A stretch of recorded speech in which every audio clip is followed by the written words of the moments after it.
Good evening, everybody. Thank you for your patience. Welcome to the our Board Policy Committee meeting. Here we go. I'd like to welcome the folks at home. I know today we're actually, there's a video broadcasting today of the policy meeting. We have quite a heavy agenda here with some really important policies that we'll be discussing today. I am going to make an amendment to the agenda. We were going to discuss discipline policy as our fourth piece, but what we're going to do, we're going to move up wellness and gender policy. Those will be our first two items to discuss, and then we'll move into the discipline policy. I'm going to ask that we approve the approval of policy committee minutes from January 2019. Second. Yes. Yes. Yes. Okay. If there are no changes, I recommend to approve the January 2019 policy committee minutes.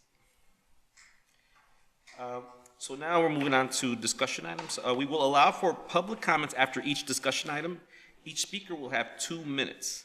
The policy committee will not permit the voicing of personal attacks against any district employee.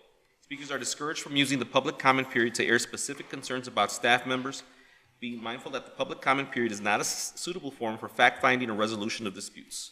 Rather, we encourage members of the public who have concerns about specific district employees to follow district communication guidelines found in the student handbook.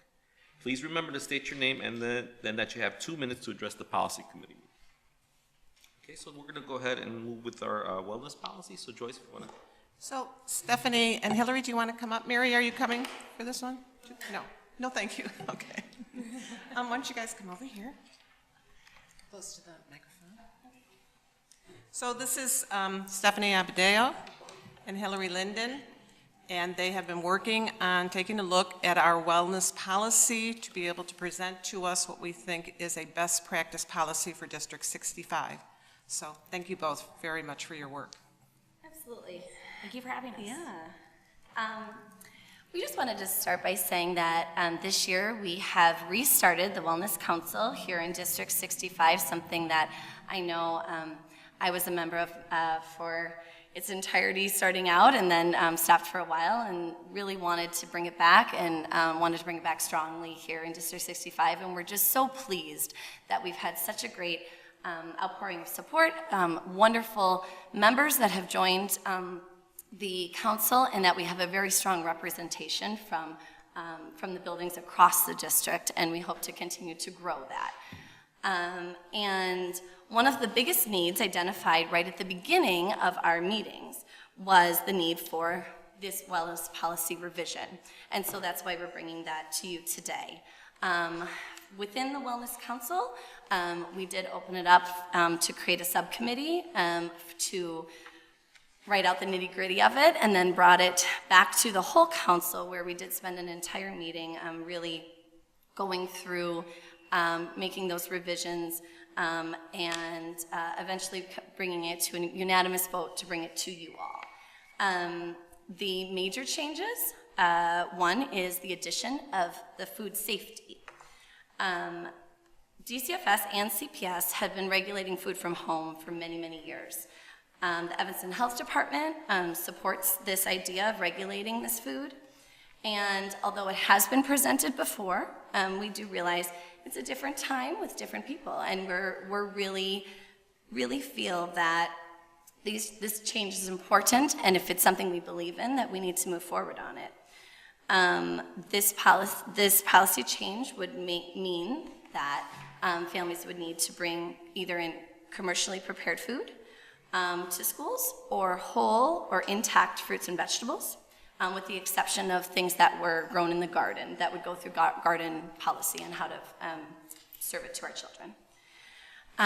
Another change is that District 65 staff members would be required to use non-food items as incentives. This is recommended to promote healthy habits with our children, and to message to our children that eating healthy food should always be enjoyable. It doesn't need to be a reward, right? And so we want to really send that message of how important that is to continue that healthy eating. And then the last major change was to attachment B, where we've listed out the nutrition guidelines in a more user-friendly format and added in a Smart Snack Calculator link so that families now can go to that website, put in the nutritional information, and then it will let you know if it meets the guidelines or not to bring it into schools. If we can agree on that these changes are if we can agree that these changes are important, that they support student health and wellness and safety, we'd like to move forward to give principals and wellness teams the support they would need to then follow this policy. Any questions? Yeah. So any questions or comments? Yeah, I just want to raise, because I was on the wellness committee originally and was on the ad hoc committee that originally proposed these changes a number of years ago with Mary, and I just recall that there was a significant community backlash to making these changes, and so at that time we backed off of it. I just want to say, I mean, I agree that we need to make these changes. I thought it was a good idea then, and I think it's a good idea now. But I still am concerned. It doesn't sound necessarily like there was any increased community engagement to develop these. Maybe I'm making an assumption there. So was there any, I saw that there was one community member. Is that a parent from? Community member from the council, yeah. She does have children, but they're not currently in District 65. Okay, so this didn't go through PTAs or any other parent group to consult on these changes? No, they went through the council members that have, some have children in District 65, some don't, right? We do have community members on our council, but no, it did not go through PTAs. Okay, so maybe who is on, when my recollection is that when I was on the council, they tried to have one teacher representative from each school. So who makes up the council right now? Yeah, and so it is, that is the goal, is to have at least one teacher representative from every school. We have most schools represented, not every. If there are multiple teachers, though, in a school that wish to be on the council, they're absolutely welcome. We do have members of community, and we continue to outreach to families via emails and flyers, those kind of things, to engage them to come and join us as well. We have representatives also from varying community groups, like SAGE, the garden group, or the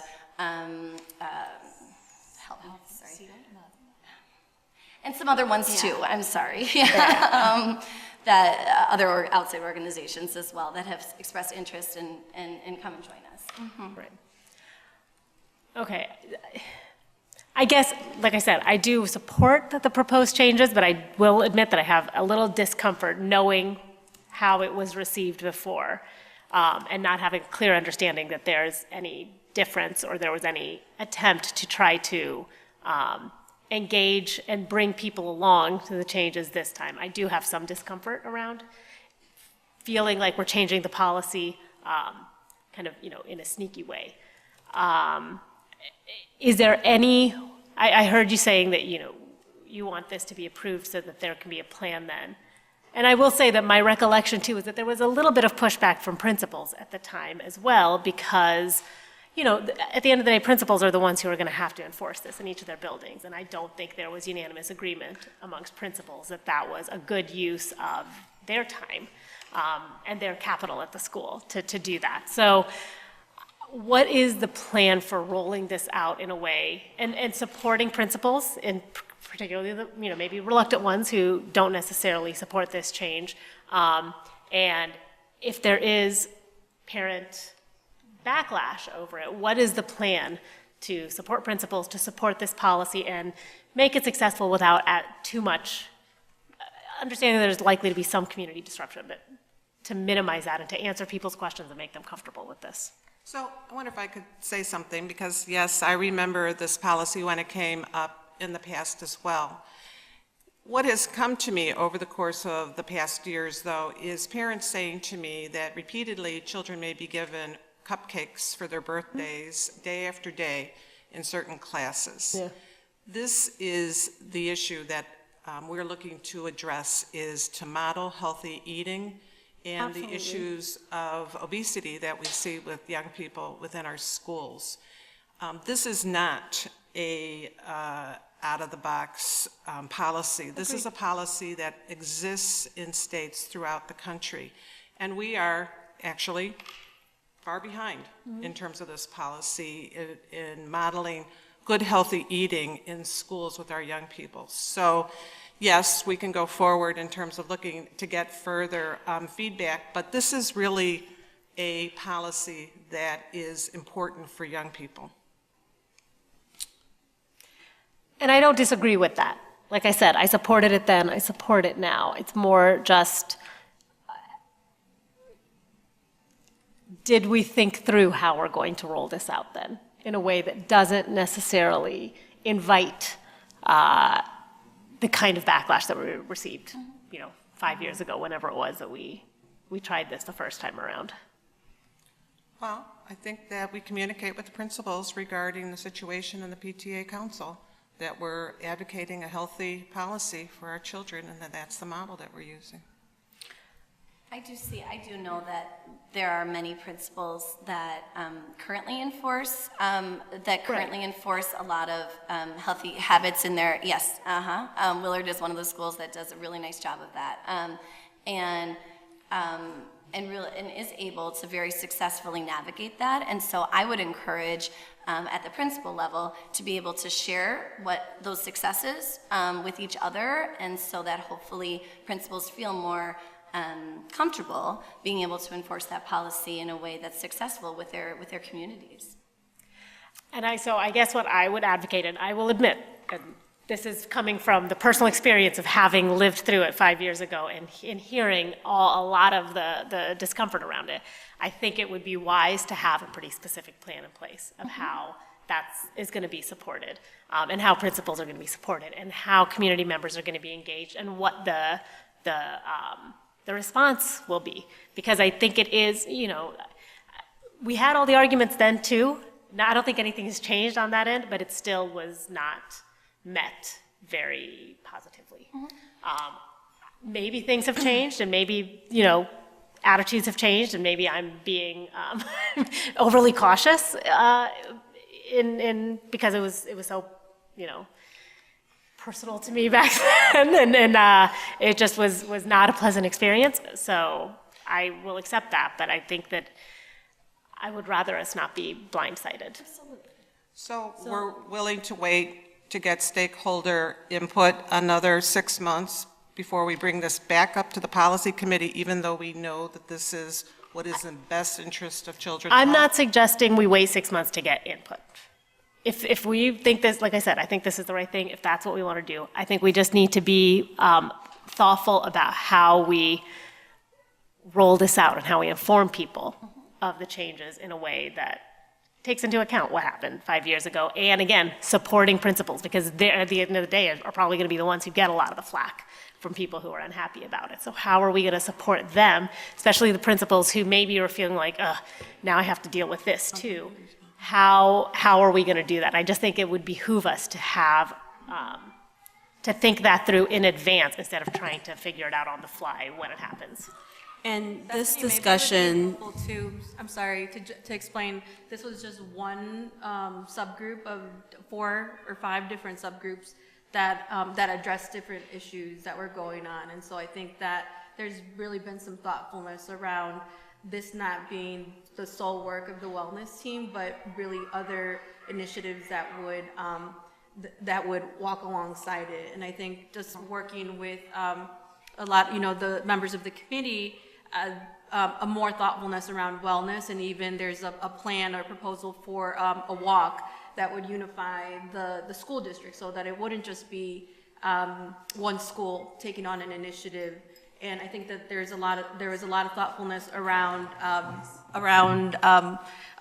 different things that you could bring, and also I think the incentive to alleviate the cost of bringing in snacks to an incentive. So I think that there's definitely, sharing some of the additional groups that we're working on, things that would pair well with this, maybe that would be helpful if you shared that. I had a question as well. I was curious if and how the racial equity impact assessment tool was applied to this policy, or any other recommendations that are being worked through the other committees, if you could share that as well. I don't have it in front of me. The fact that when children are bringing in any sort of item, and I'm sorry, are you speaking specifically to the food safety or to the non-food items as incentives as well? All of the recommendations. I'm Okay. sorry, Oh, no, you're fine, I'm sorry, yeah. I'm gonna use my phone. That this is helping our children,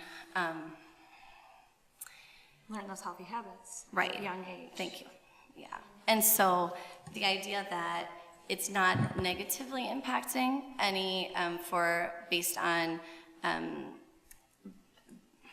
any subcategory of I I'm feel I was like trying to come in to this words sense, here. it's kind of taking out the money in a sense. Like you don't have to bring Thank you. something. We can show an active video that we can dance to or put on music and celebrate instead of here all going to buy food as something to celebrate, as a birthday party treat or anything like that. Right. So I feel like we're just looking at alternative ways instead of spending money. How can we get our kids excited to celebrate their birthdays without looking as a food as the item, the only thing that they're going to look forward to? And that if you're, whatever your culture may be, that if food is a part of Yeah. it, then you can make it a part of it, and that's wonderful, and here's a way that you can do it. Or if food is not a part of your cultural background, as part of celebration, you can do that too. So it was visited. I'm sorry, I don't have any of the specifics in front Yeah. of me. I wasn't prepared for that question. I'm sorry. But I do, but as you were saying, one of the things that we have been doing is we have been really working as a council to bring forth many different options for ways of really engaging wellness next year and Bringing the as a community priority. together and looking at wellness. And that was what you spoke of, the wellness walk, an idea that we had of bringing all the schools together to really kind of kick off the school year in a really healthy way. And that as new chairs of the wellness committee, we really want people to see this as a positive thing and not something that's looked at as negative. Like change, we know change is hard, but we want to make it a really exciting thing for our students and our staff and our community. And so Yeah. that was And one so thing we could do. that wellness walk, or the idea that this year, that next, and on the 20th, next week, that there'll be wellness checks and stress checks and posture checks and free massages and things for staff members, and just different ways of engaging our staff and our community together in ways to bring health and wellness to their attention, and to know that, like you said, change may be difficult, it may be uneasy, but that together we can work through this because we know that it's what's best for kids.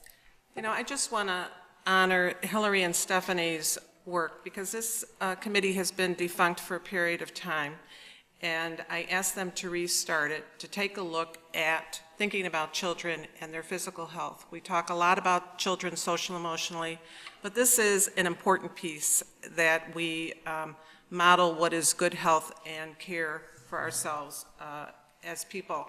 So no, we did not formally go through the racial equity assessment tool for this policy. But I just want to say, I feel like this is really important, and I hope that it won't be stalled for long. You're an official part of the committee. How do allergies play into this? I don't know if it's the right policy to add this in, but it seems like we should be more discreet with allergies in this policy. And it's interesting because that was brought up a number of times. It was not, but this was, the idea was that, or the consensus that was then come to was that this was not the place for that. And the kind of the backing for that was that allergies are so individual for, by child, right? And that's an overarching rule of whatever it may be, no of this one item allowed in schools, or this one piece of food allowed in Right, schools but would it mean could be it. that the parent needs to check, or the teacher, or the parent needs to check if there are any classroom allergies before getting the packaged item that can be brought into their classroom. It almost Right. seems to make very little sense to say that you have to bring in a packaged item for safety reasons, but that item could be a package of peanuts to a classroom with a kid with a severe allergy, where the consequences significantly more than a simple infection. I know when we discussed this years ago, I mean, that was one of the reasons to restrict it to packaged, commercially prepared items, because then you can understand. So and the teachers generally know, right, if there's somebody in their classroom that has a severe food allergy. That's been my experience. No, at least, absolutely, we are required to. And I so mean, if it's they can part of check. our- Yes. When it's homemade, obviously, you can't do that. So that was one of the reasons for pushing for no homemade products in the Understood. classrooms, is so that then they can do a And check. we should of also the- have the guideline in the policy that before a parent brings in a packaged item, that it is verified that there is no allergens in that item corresponding with the classroom that is receiving. We're not allowed to share personal medical information, though, as teachers without Don't have to share parental. personal information. Oh, go ahead. Yeah, I was just going to say, I know that if there's a classroom, again, this is going just by my anecdotal experience now, where there is a severe nut allergy, it'll say on the classroom door, like, this is a nut-free classroom, and the parents in the class, without identifying which student It is seems like there's a affected. very grave consequence for something that goes classroom by classroom. And if we're talking about creating a policy to uplift the wellness of the entire district, it seems odd to just leave that be classroom to classroom. And Oh, can you kids talk move into around the classrooms. So microphone? when kids move around classrooms throughout the day, also, they're not confined to that one square all day. So,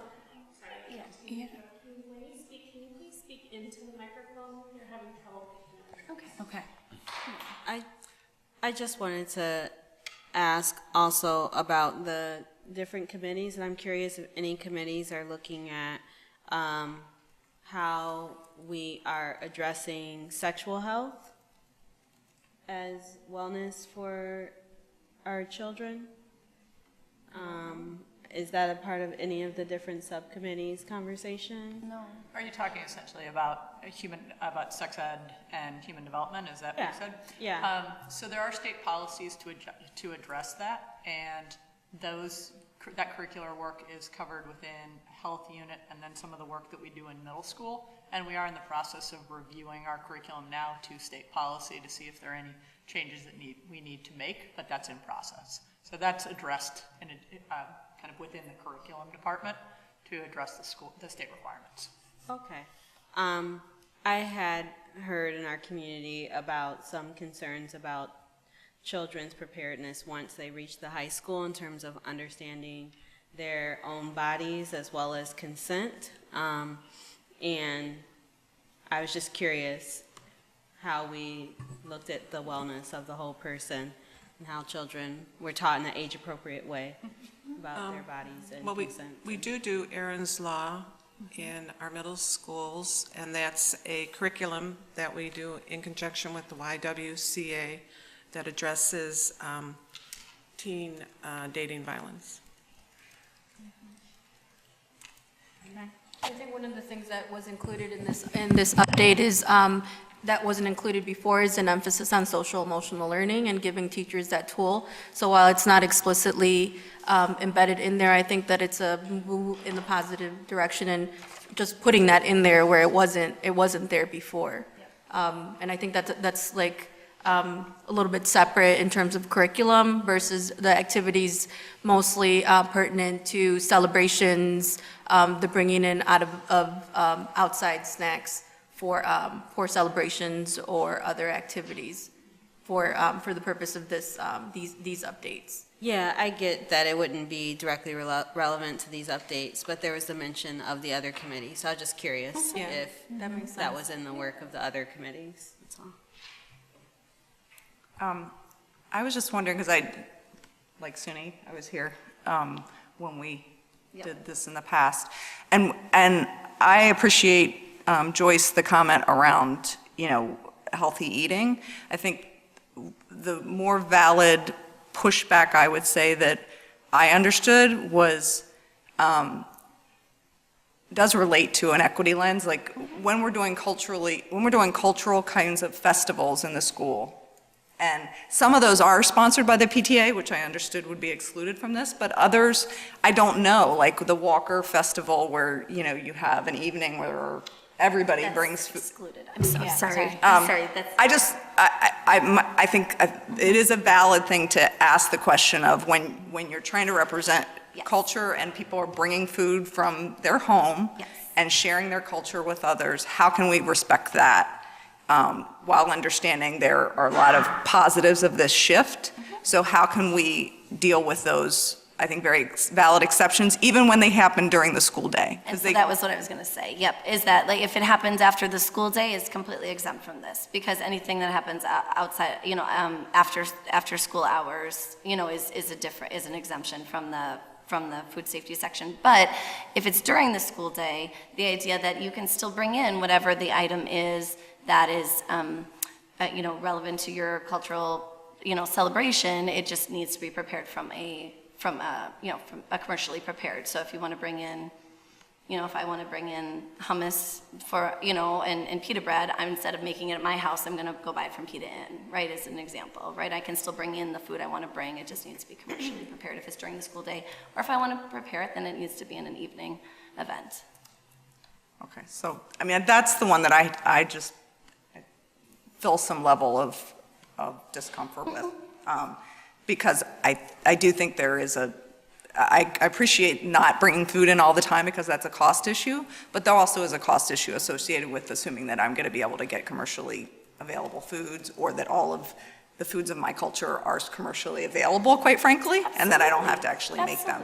And I don't know how prevalent that is in our schools, but I think it's an important something for us to understand, and if we can, in some way, address that in the final version, again, not to stop the train, but, and not to put it on another 6 months, Joyce, but, it's hard, we can't sit here and know what's happening in each school to that respect, but we do know that there's a wide variety of ways that, outside of birthday parties, that I think folks do both inside and outside the school day. So is there any way to understand the magnitude of that?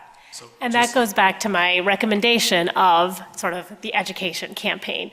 It isn't about necessarily at this point seeking additional input. It's about how are we going to communicate this in a way that people are going to understand. They aren't going to bring something in and then be told, oh no, you can't do this, because they didn't know. And the principals can feel supported in telling the parent or the student, sorry, you can't bring this in.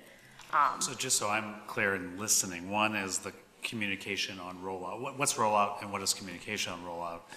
And then two, Candace, your point suggests that we need to be clear that in an evening event that's not part of the official school day, those sorts of foods and specialties that celebrate culture can be brought in. But in a school activity during the school day, those sorts of foods would have to be commercially prepared, and we'd have to specify that.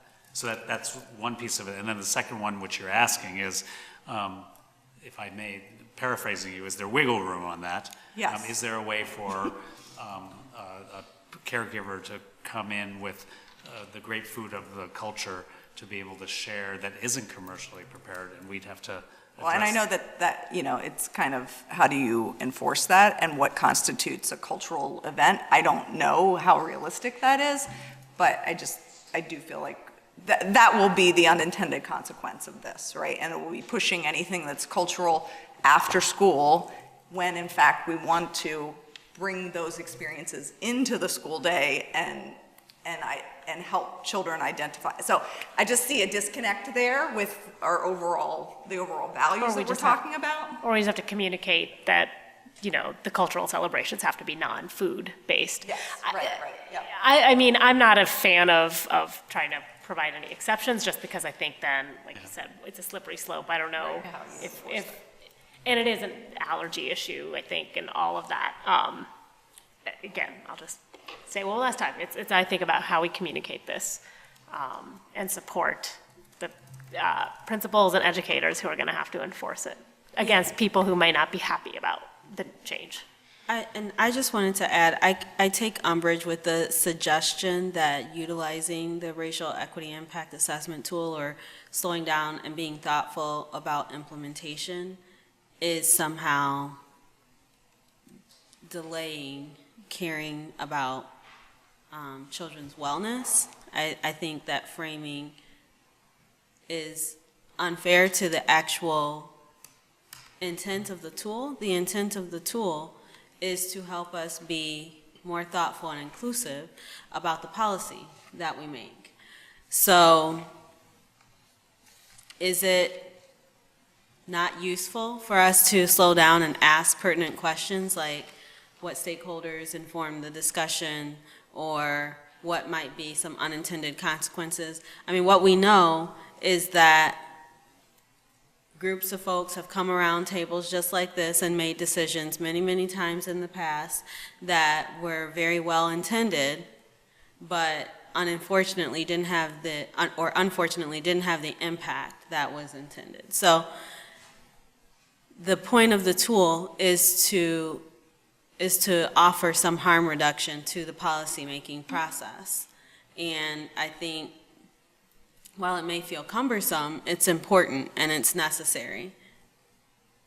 Yeah, and I'll have to agree with that. I got to tell you that until it becomes an institutional muscle memory for us, I think we should go back and revisit and then come back with this policy with a racial equity impact statement that kind of goes through those 6, 7 questions that talk about who was engaged, who wasn't, who's it going to impact, who's going to, so again, they're very distinct questions that I think we can, and again, I think we're going to have this conversation later on. We have Mr. Joaquin Stevens, and he's going to kind of talk a bit about that. And it's not your fault. I appreciate all the incredible work that you've done so far, and having revisited this wellness policy. Again, we as a district are still rolling out and implementing, the racial equity assessment piece. So that in and of itself, that is on us. So we need to, again, really get better at communicating that with our staff and folks who are, again, doing this work. But I would be okay with, going back and then really revisiting this and then, looking and really taking advantage of trying to get in stakeholder input just to make sure that we've covered all our bases and talked to folks. And again, we have, and we say it all the time, I think at the past couple of meetings, that we have the Bilingual Parent Advisory Committee here that meets here at DAH. You've got the parent committee here, or Head Start Policy Committee. Policy Council, right? We have the African American Caribbean Parent Group. So these are folks we can engage in the forming of these policies, as well as in the implementation piece and education piece, right? Along with DELT, right? Our educator group. So there's these pieces that are already in place where we can engage in. Will it make it tedious? Will it make it, will it rot it out? It probably will, but do we, I agree with Anya. It's like, again, we really want to make sure that we try to engage as many folks as possible so that we come out with a good policy that, folks can agree on and we can implement well and support folks well on. So that's my piece. And any other comments, questions on this? Just a question. So I respect that, and we'll figure out a way to do that. There are a couple ways to consider this. One is within the cadence of regularly scheduled board meetings. So one way to say that would be that we would come back to the next policy meeting and having this work done.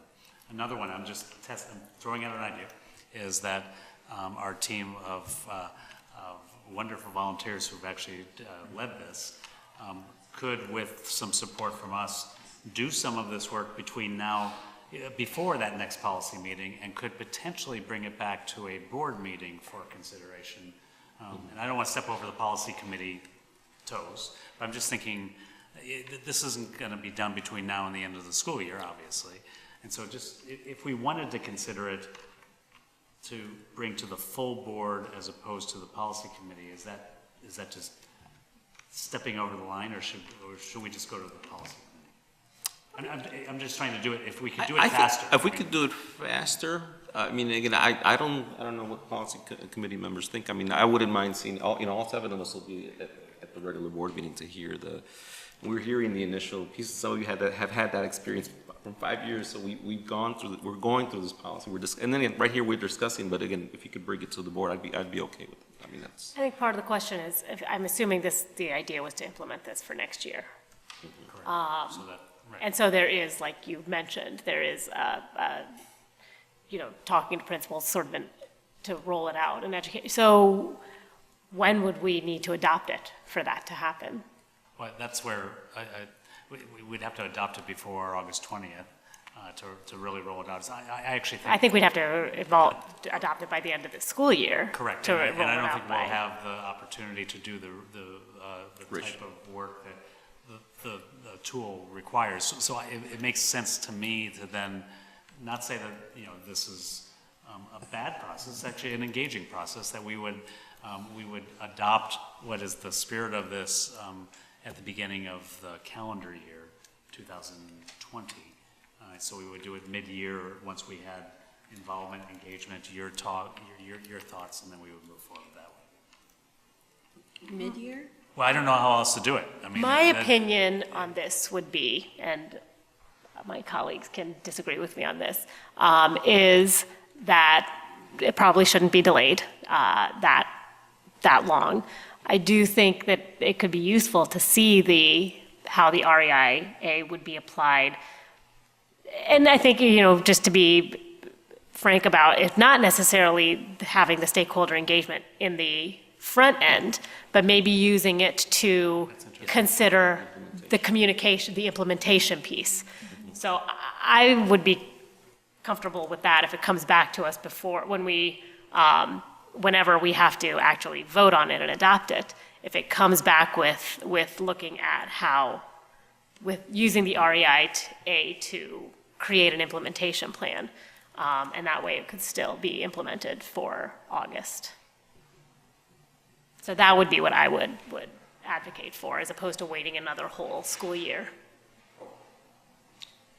I would love to see this enacted next year. There's things about, I think this is a public health issue.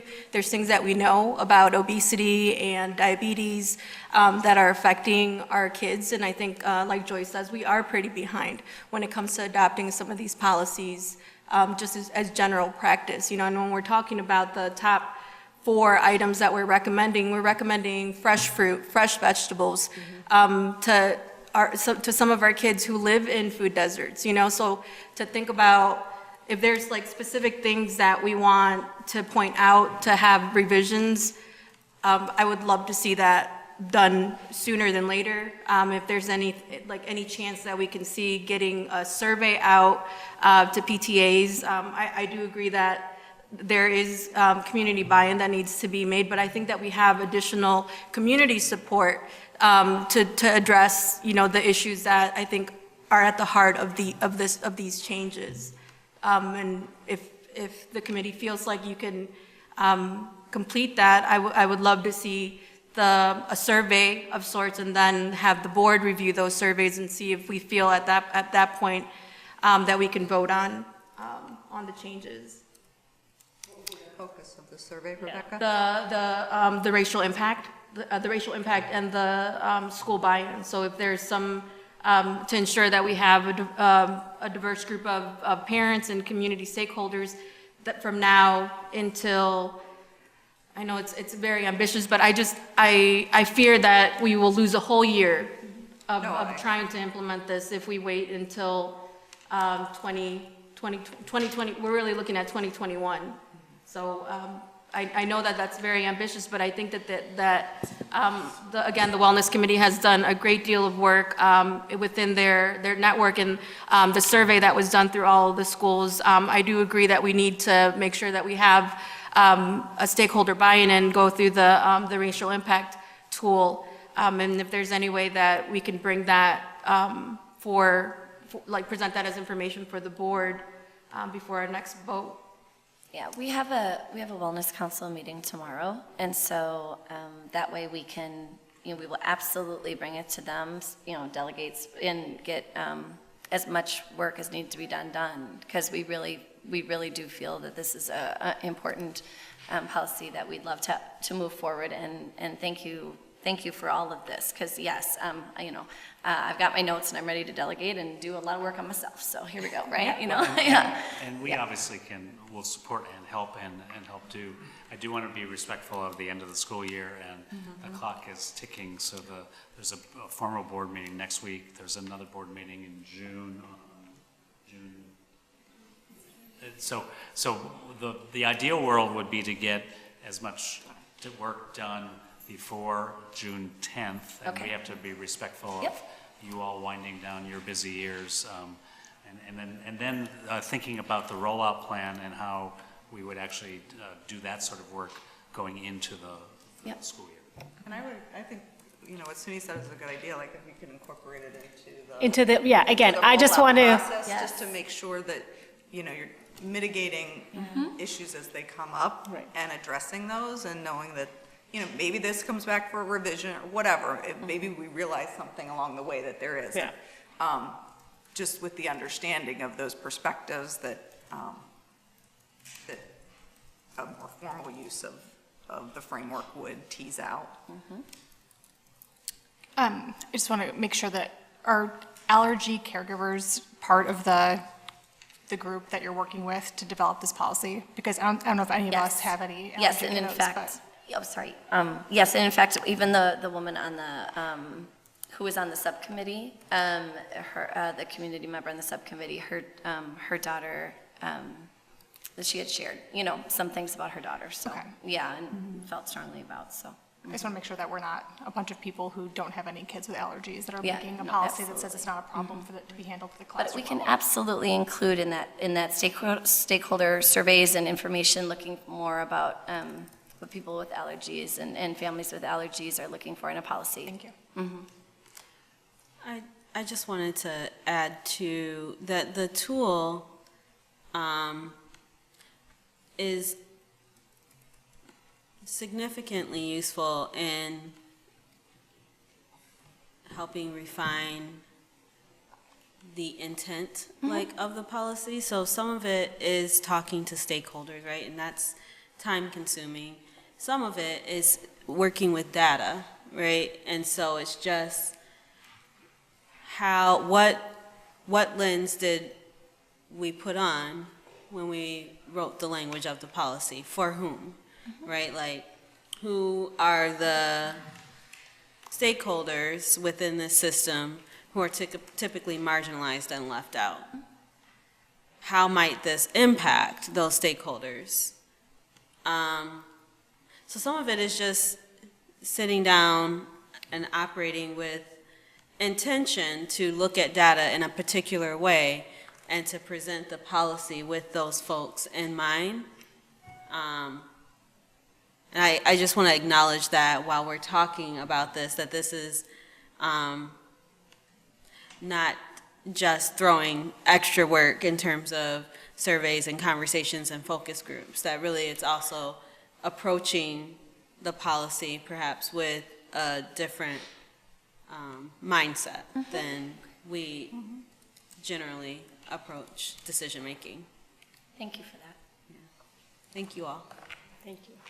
Thank you both very much for your work. Any public comment or input? Come to a microphone? Very quickly. Thank you.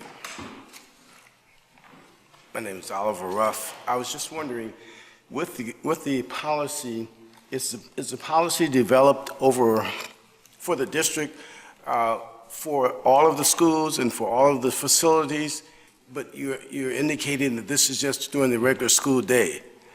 I thought policy, if it's a school-sponsored activity, it would be for all activities, whether it's during the 6-hour period or for evening activities. I think the policy says all school-sponsored, but we're talking about other PTA-sponsored. It would not apply to PTA-sponsored activities, which usually happen after day. Okay, okay.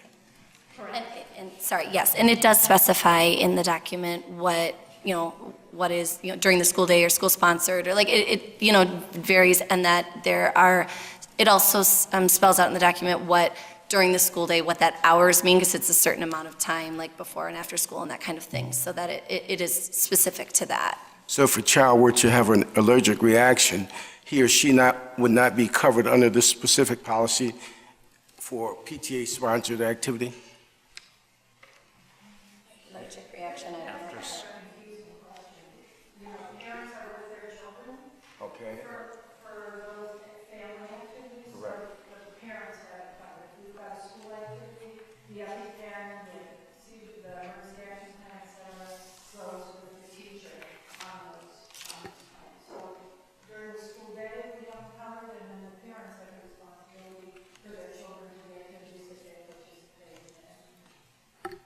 I realize the parents are going to be there, but if it's a district-sponsored activity where the school is sponsoring something, and whether it's through the PTA or parents are there or not, seemingly if it's a activity sponsored by a school at a specific facility. But a PTA activity is actually not a district-sponsored activity.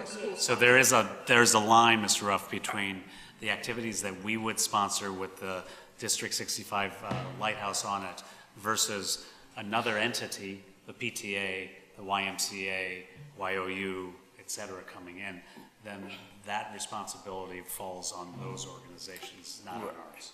I got that. I guess I'm just saying, if it's at a school and there's a policy that is incorporated through the district, wouldn't the district still be held liable for an activity where it's in that facility? That, that they Not if it's a approved and. If it's approved? If it's an approved activity from a sponsor other than the district, it's that sponsor That, who I is most understand. liable. If it's not approved, Sponsoring it, then yes, Right. you would be that's what I'm referring to. But if the school is sponsoring it, even if it's after school, this policy says the same rules would apply. If the school is sponsoring it. So essentially what you're asking is if it's in the school building, does that make it Yeah, school if it's- sponsored? And I think what we're saying is just because it's in the building, it's not Doesn't, school and sponsored. I understand that, but if it is sponsored, or not sponsored, but if it's If it's in the approved. building and it's school sponsored, then the policy, Okay, I just want to make it clear, because seemingly we were saying one thing, at least I was interpreting a different thing, and I thank you for that clarification. I do understand that, but I just want to make sure we weren't averting the policy when it comes to activities where children are involved, and, we didn't have that liability or responsibility. So, We pay very close attention to liability and responsibility. I mean, first and foremost, responsibility for kids is the responsibility of kids, and we want to take care of that. We absolutely do that during the school day. As Mary Larson said, in the evening events where they're sponsored by other activities, the parent and the caregiver is the responsible party. correct. Okay, well, thank you. No, I appreciate it. Thank you. Thank you. Thank you so much for the work that you're doing. I appreciate it. So our next agenda item is going to be the gender policy for employees update. So Joyce, if you want to open that up. Yeah, we have 3 people here that are going to present our work that we've been doing on our gender policy for employees. So and they are Sophie Leventhal, Bren Heckathorn, and Jerry Michaels.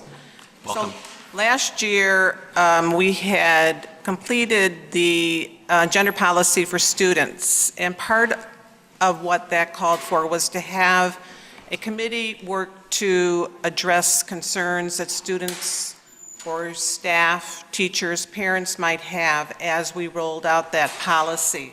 So we developed this committee, and in the process, through both GSEA and our questions about developing a policy to support staff who are looking at their gender expression, we have been working on this policy and are thrilled that you guys are here today to talk a little bit about that. Thank you. First and foremost, we'd like to genuinely thank the board for your dedication and an opportunity to present a draft of the LGBTQ+ staff policy. For those of you that don't know me, my name is Sophie Leventhal, the behavior interventionist at Rice Education Center. This policy aligns with our district equity goal to ensure we further examine and change educational practices, policies, and processes that contribute to and perpetuate disparities of those who have been marginalized in society by their race, identity, or cultural status. Over the past 6 months, a small yet mighty group has come together to form our district's Gender and Sexuality Support Team. This team originally formed to create and pass a student policy, 710, to better protect and support our students from LGBTQ discrimination. Ren Heckathorn and I are a few founders of a separate grassroots group within our district known as GSEA, Gender and Sexuality Educators Alliance. GSEA formed 3 years ago as a safe space for LGBTQ staff and their allies to explore ways our district can be more inclusive to LGBTQ students and employees. We initially formed with the sole intention of just supporting one another, and as stories were shared, we began to notice an all too common theme of obstacles we continue to face due to our identities and orientations. There are colleagues among us who have voiced they do not feel comfortable to be out due to subtle remarks in their buildings or fear they won't be taken seriously. Others have been blatantly asked not to disclose their identities to students and families. Last year, when the policy for students was passed, GSEA felt a strong passion to advocate for the creation of an LGBTQ staff policy. As a member of the LGBTQ community, I'm honored to be here tonight presenting a draft of a policy that is so important and necessary for many District 65 employees to feel protected and supported to be their authentic selves.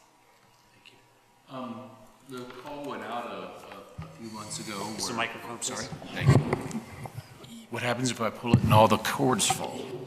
So, when the call went out a number of months ago for different administrators, social workers, teachers to join the team to help form this policy, we all came together because it's the work of all of us to continue yet another branch of our district's equity mission. We are in the middle of the work, we would like to say. This is a initial draft that we have shared. There's a lot of work to go forward. But it's part of we've shared it with DELT and with some other stakeholder groups to get their feedback. And Salud. And we are considering this stage of the process part of that, reaching out to stakeholders, engaging the community in moving forward with this important initiative. So we'll share some of the details on what we've done so far with Ren. I'm going to pause just for a moment. I see name tags, which I appreciate, but I don't want to make any assumptions about pronouns. And so if we could just go around and say pronouns, I would appreciate it. Mine are they, them, theirs.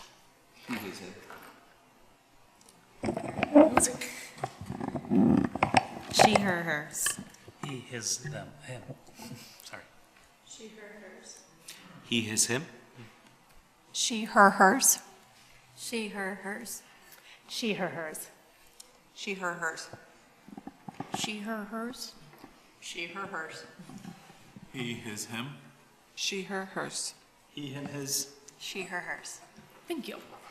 All right, so we just outlined, and like everyone said, this is just a draft, and so we're not expecting this to have everything it needs to have, and our hope in being here is this will be another space to collect information about what it's missing, and to also sort of just put it out there that this is something in the works so that we're able to get everyone's feedback on it and create an inclusive policy.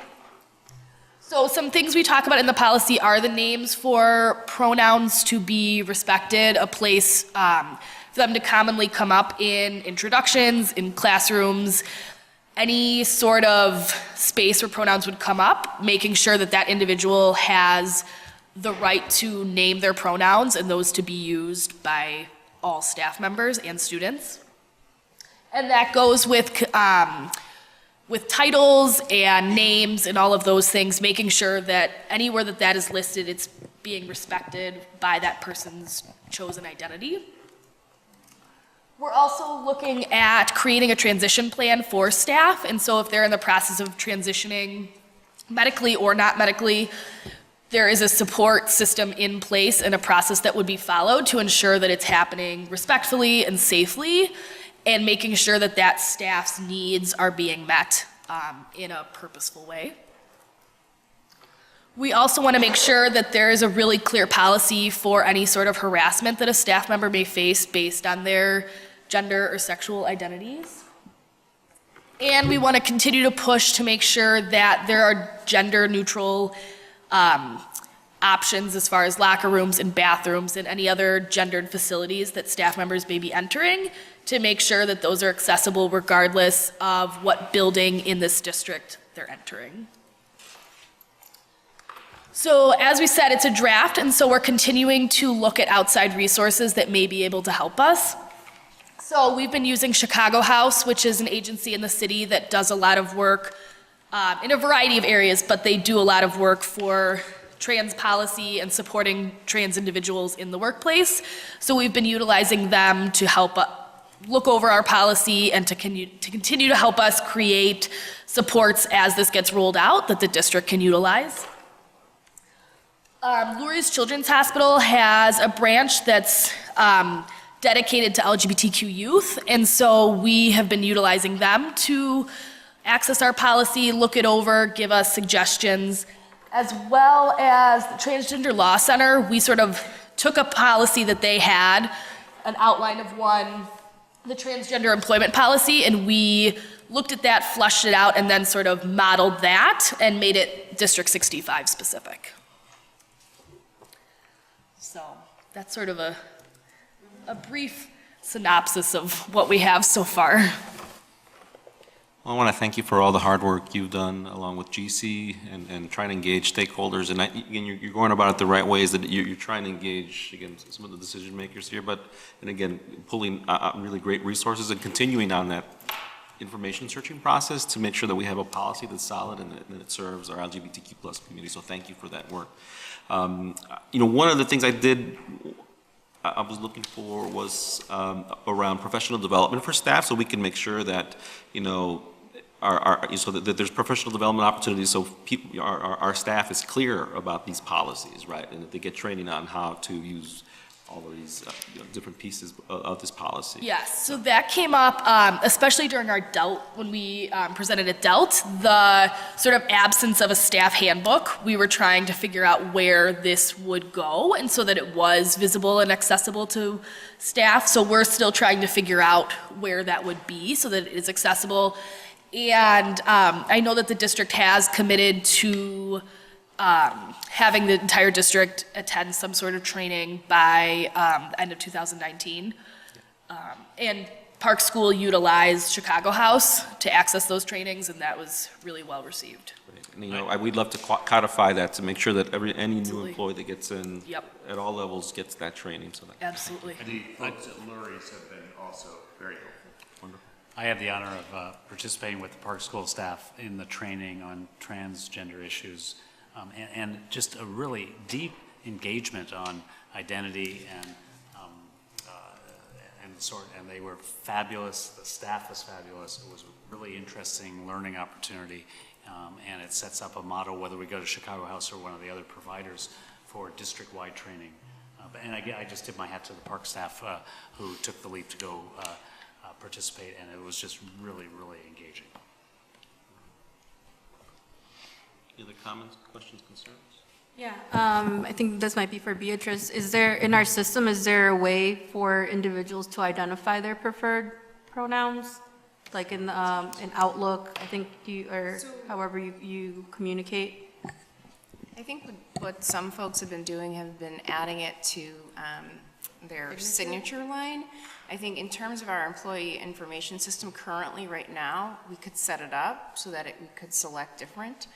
Where it becomes more challenging is if someone wanted to change that for, let's say, medical insurance, because the providers right now, they don't provide an alternative. So we could do what we can here at the district level, but then we'd have to pursue things through like Blue Cross Blue Shield, because they don't right now provide that type of an option. But I do think that so we are with the EBC Collective. They've been getting a similar question from many of folks who are part of the EBC. So I know that they're trying to have some conversations with Blue Cross Blue Shield, different providers in terms of providing that type of an option, but we're not there yet. So we can definitely control what we can do at our level. But I think with some of the other providers, we don't have the same flexibility yet. Yeah, I think my question is more just in terms of like internal communication, like on websites, do people have the ability to show their preference? I know that every school has a directory. I think that I've seen it on email signatures, but not everybody reads email signatures, and just so that there's a way that employees. I could actually check with Melissa Messenger with regards to websites, because she manages our district website, and each school has a webmaster. So I'm not quite clear on that, but I can ask. Yeah, and the gender support team, we're working on creating a protocol, so how this would be disseminated, this information, because we recognize the legality aspects of a name being different for insurance or for payroll, but also keeping in mind that there's real privilege involved in being able to legally change your name. That costs money. You need to be able to transportation-wise, be able to get to certain places in a certain time frame. So we want to make sure that that doesn't hinder the ability to be referred to by the name chosen. And so that's something that as a group we're looking at, is how many places in our system can we respect that name and pronoun, knowing that there are these legal spots where unfortunately their legal name will have to be used, but making sure that we don't allow that to be sort of an excuse not to change it in as many possible spaces as it can.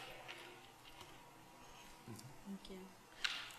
I want to echo, I think, the importance of codifying some type of training for everyone in order to create the safe space that folks deserve to be employed within.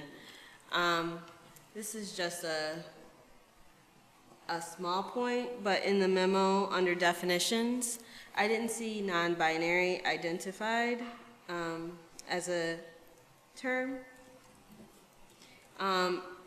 It's referenced in gender expression in terms of gender nonconforming, but it's not specifically identified, and I feel like it's an important term to identify for folks. We will add that, thank you. So, yeah, and thank you all for your work on this. The other question I had was about intersectionality. So, what type of representation in either the organizations that are informing the development or reviewing policies, or on the committee do we have that's intersectional in terms of race, ethnicity, income, all the different ways that marginalized identities intersect? I guess to be really blatant, it's not there like it needs to be. I know GSEA in our meetings, we've really been talking about that lack of representation and how dangerous that is as we make decisions and we speak as a group on behalf of people that are not at the table. So that's been a really big sort of conversation among us, is how to pull in more representation.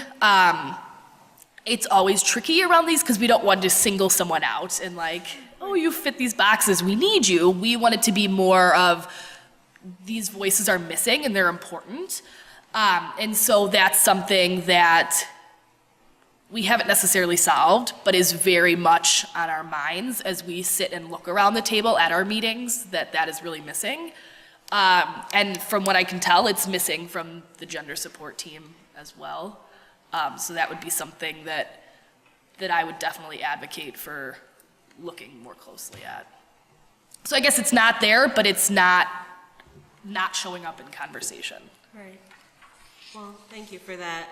I think it's important for our employees, but also our children, right? We have children who have intersectional identities, and that level of representation and seeing, you know, adults with their same identity being treated well and feeling good about their workspace is important for them too.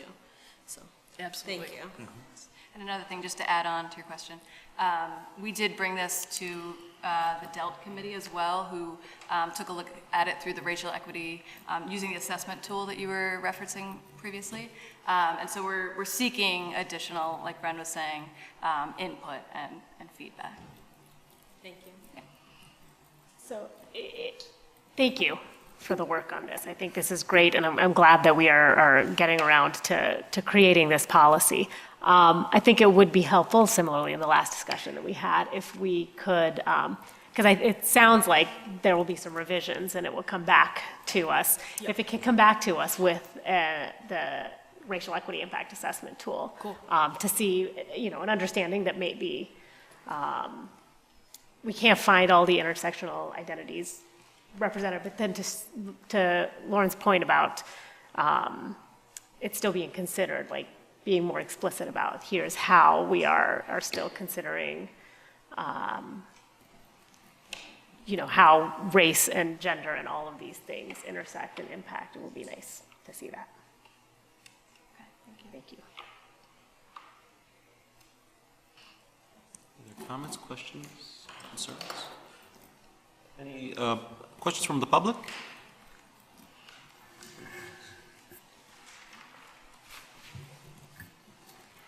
Hi, I'm Alice Berry. This is probably a question with a really obvious answer.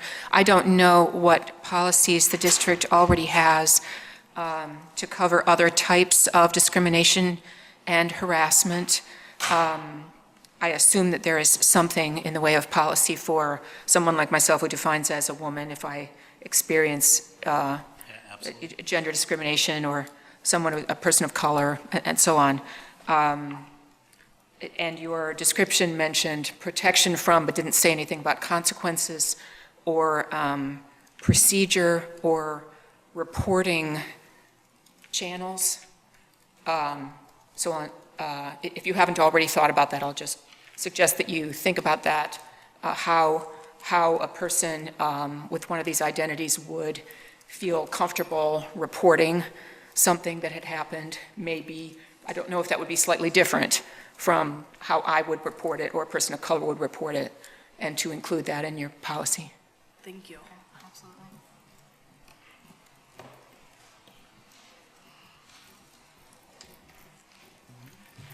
Well, I want to thank you very much for bringing forth this draft policy, and thank you for the work that you're going to continue to do to gather some of the stakeholder input, and looking forward to seeing a final copy soon.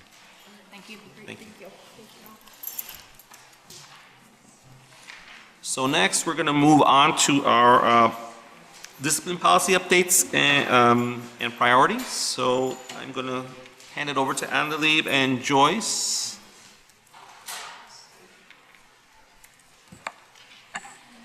Yeah, tonight we have Jess Plaza, Donna Cross, Andalib, and myself are here to talk about the discipline policy. I want to mention a few things about the policy and what we have shared with you. The policy we have reworked, and it has gone through 2 attorneys that took a close look at it. This policy aligns with policies in the state of Illinois. Language relates to what the Illinois policies are. And so some questions that you might have regarding that is this is what we have been told regarding policy that needs to be in Illinois. So with that, we have included procedures in terms of how we would be implementing the policy that are very extensive. Those procedures came to us through some of the work that happened with Senate Bill 100. We also have, which you heard last week, about our restorative practices plan and the framework that we have developed.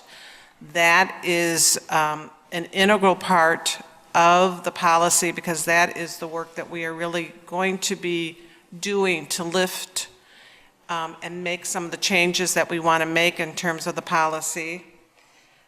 We also have included in there our behavior continuum, which is a detailed continuum of how we look at policy and difficulties that young people might have within the district, how we will respond to them, and at what level. We worked on that with a group of people who are part of the DEC subcommittee on discipline that we have been doing as part of negotiations. And that work is embedded in the behavior continuum piece. So there's several different pieces that this work encompasses. It is far-reaching. We know that it will take time to implement. We are very excited about where we're going to go with this work. And Donna and Jess are going to talk a little bit. Jess Plaza is going to talk, principal of Orienton School, is going to talk a great deal about it, and Donna Cross, our MTSS person, is also going to chime in. So thank you. Good evening, everybody. Good evening.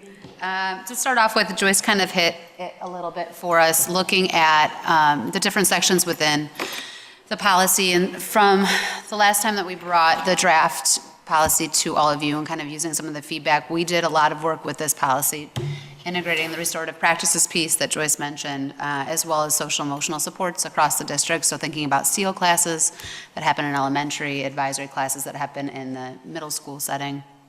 Also thinking about the rights and responsibilities of the different stakeholders that are part of a student discipline policy. So thinking about the kids and their parents. Then really thinking about updating those disciplinary interventions and measures to reflect that restorative piece. Instead of saying, you did this, now this is going to happen to you. It's more about how can we learn from the experiences. We did utilize the racial equity impact assessment tool, looking through the first draft, using feedback last time we presented here, looking at it again, and really kind of thinking about who are we talking about, who's impacted with some of the decisions and policies that we've had in place before, and how can we address those inequities. And then really making sure that everything that we have is updated to be reflective of Senate Bill 100. So those are kind of like the overarching highlights of the work that we've been doing. Talking about stakeholder engagement, this is something that we've started since last summer and have continued throughout the entire school year. We've had different community events utilizing a sharing circle protocol, which is aligned to what we teach our kids for restorative practices. Asking for feedback and personal experiences about the current student discipline policy so that we could really get an idea of the impact that it's having on different stakeholders. We have had engagement with teachers and, educators through community forums. The district equity leadership team dealt using the REIA assessment tool to give us feedback on the policy, and then also, as Joyce mentioned, the behavior continuum and some different protocols and procedures that we are anticipating putting in line so that we can start getting some feedback on that before we say this is what we would like to do. We've had community members and staff members through the summer, all the way through the spring, provide different feedback on the revised student discipline policy. And then we've also started working on a framework for restorative culture. So that includes the pieces of the policy, the how, right? Here's what the policy is saying. Now let's start talking about how are we going to do this. And so we've started having those conversations, more specific recently as we've kind of gotten to the finalized pieces of the policy.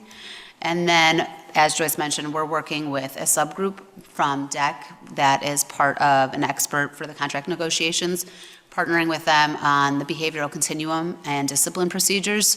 So that's the piece of looking at, as a teacher, what can I expect? When this is happening, what are some reasonable things that I can expect that will help restore the mistakes that are happening or the harm that was caused? What can I expect from my administrator? What can I expect for partnering with families and things like that? So we've been working through all of those pieces as we've kind of been moving along. For our kind of year 1, year 2, year 3. This mirrors a lot of the restorative culture work that you've heard about previously, but year 1 really when we're talking about this policy, is the why, right? Why restorative practices? Because it's a mindset shift for lots of people.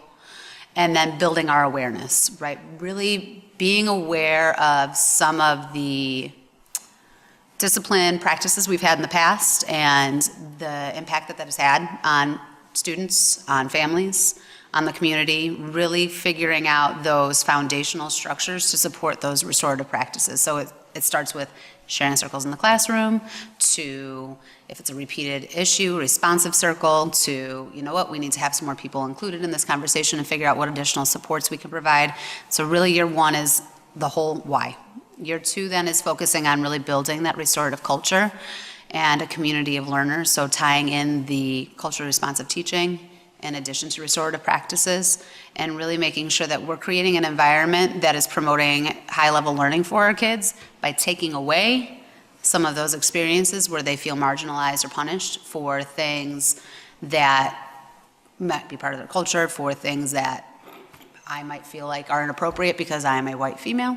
And so really kind of using that racial equity lens to really start thinking about what our environment looks like for our students, and then restorative practices for student-based problem solving, right? So taking us out of it, right? Grown-ups aren't the ones that have to solve everything. It has to become part of what the kids are internalizing as well. And so really thinking about how do we build that capacity for educators to be able to do that with our kids, and then for our kids to do that with each other. And then year 3 is really about the student engagement and empowering their agency, giving them the opportunity to start advocating for themselves, thinking about the environment that promotes independent learners. We want our kids to be able to explore and experience and do things without having to depend on us to be able to do all of that. We are the guides. We are not the ones who do all of it. And so really thinking about how we can empower them to use those different practices. So we have a whole professional learning plan as we kind of go through each year for educators across the district on what each of these sections looks like, so that we can really start building in that practice, so that when we're talking about looking at this policy as a whole, it's reflective of, we want our environment to be restorative for our students. Like a double click, sorry guys. So thinking future opportunities, looking ahead, anticipating curriculum nights, first thing, beginning of the year, like this is the conversation we're having with our families when they're coming in.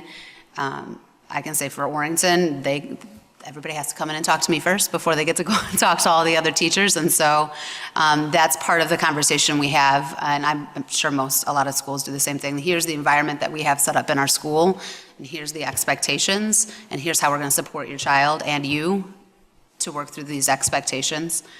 We'll also incorporate learning opportunities through district events using the ABC Parent Group, DELT, PTA Council as well. We've been talking about quarterly communications at the district level about restorative practices in action. So we do a Fast Five, celebrating different teachers across the district and things like that, but then also highlighting moments where these things are happening and celebrating them. And then opportunities for community circles, school-based communications that promote restorative practices. So this would be down, at Orrington, shout out to so-and-so for doing an awesome job, having a problem-solving circle instead of pushing them down the slide, which happened today. Also thinking about district and school-based partnerships, professional learning, so partnering with the restorative coaches, thinking about different community organizations that we can help partner with so that it's not just in school, this is Evanston, everywhere we go. A couple different things that we're going to be looking at as we kind of go through each year. First is the implementation of a restorative climate practice climate walkthrough. So we've been developing a tool that looks at social emotional learning and restorative practices that we would do a minimum of 2 times a year with not just school personnel, but people from across the district, so that we can measure growth in each building and identify, hey, this is an area of growth for you. Let's come up with a plan, then let's come back and revisit it later through the year. Increase in positive responses related to student safety and climate on the 5 Essentials survey. So this is given to kids and adults. We started 4th and 5th graders this year, started taking the 5 Essentials this year. So soon, hopefully, we'll have that baseline data that we can kind of see where our kids are currently feeling, especially down into fourth grade and then above.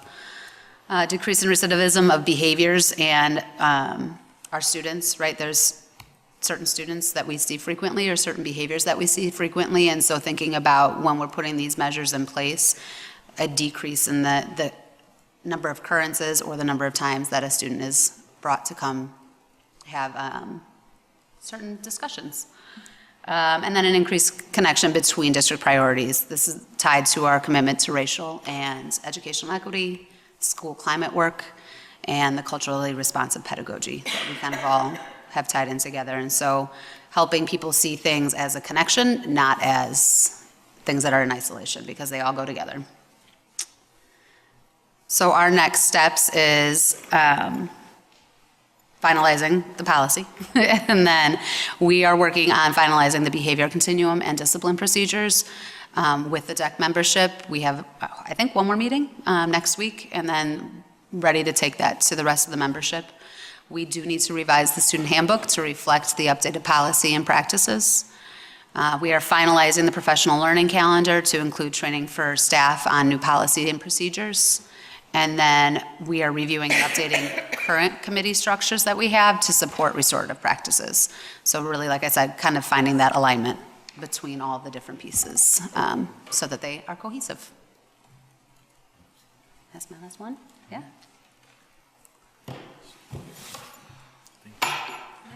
Well, thank you so much for that, and thank you for all this work that you've put to help craft this policy, engage stakeholders, and looking forward to, again, the behavioral continuum, which I think is going to provide that. Okay, so now what? The what? Mm-hmm. What do we do? What steps do I take as an educator in order to, if I'm in this particular situation, what steps can I take to de-escalate? And if I can't, what's my support system around me that I can pull in order to help, create a restorative outcome for my students and families as well. Any questions from? Can I just add one thing, Sergio? Yes, So, sir. I'm sorry. the behavior continuum actually is quite flushed out originally. However, our decision to not bring it is really out of respect to work, because we are working with DEC membership in kind of a close quarters process. And so rather than lift it at this point as a draft publicly, which then changes the nature of it, we felt really strongly that we really wanted to honor that work with our teachers union in developing that product. And so if, however, that's something that we've spent quite a bit of time from the feedback we got from the last policy meeting. So I know that the committee worked on it quite a bit, and then because of our interest-based bargaining process, we really wanted to honor that process, and so we chose not to bring it tonight with intentionality around really allowing it to germinate and really come to the place where it needs to be before it goes public. That's great. Thank you. I had a couple of questions and wanted to make a comment. Thank you all. I think we, in the fall, mentioned how phenomenal it is that we're doing this work. And I think I really appreciated reading the memo and seeing the specificity and intentionality behind reducing the school to prison pipeline by not over-disciplining children, and also by focusing on child development and children's opportunities to learn, as opposed to being punitive or coercive in our policy. And I think that's a significant culture and climate shift that we should be proud of being intentional and thoughtful about. And I think that it's really meaningful that we have the opportunity to impact the culture and climate in our school district, but really in our community.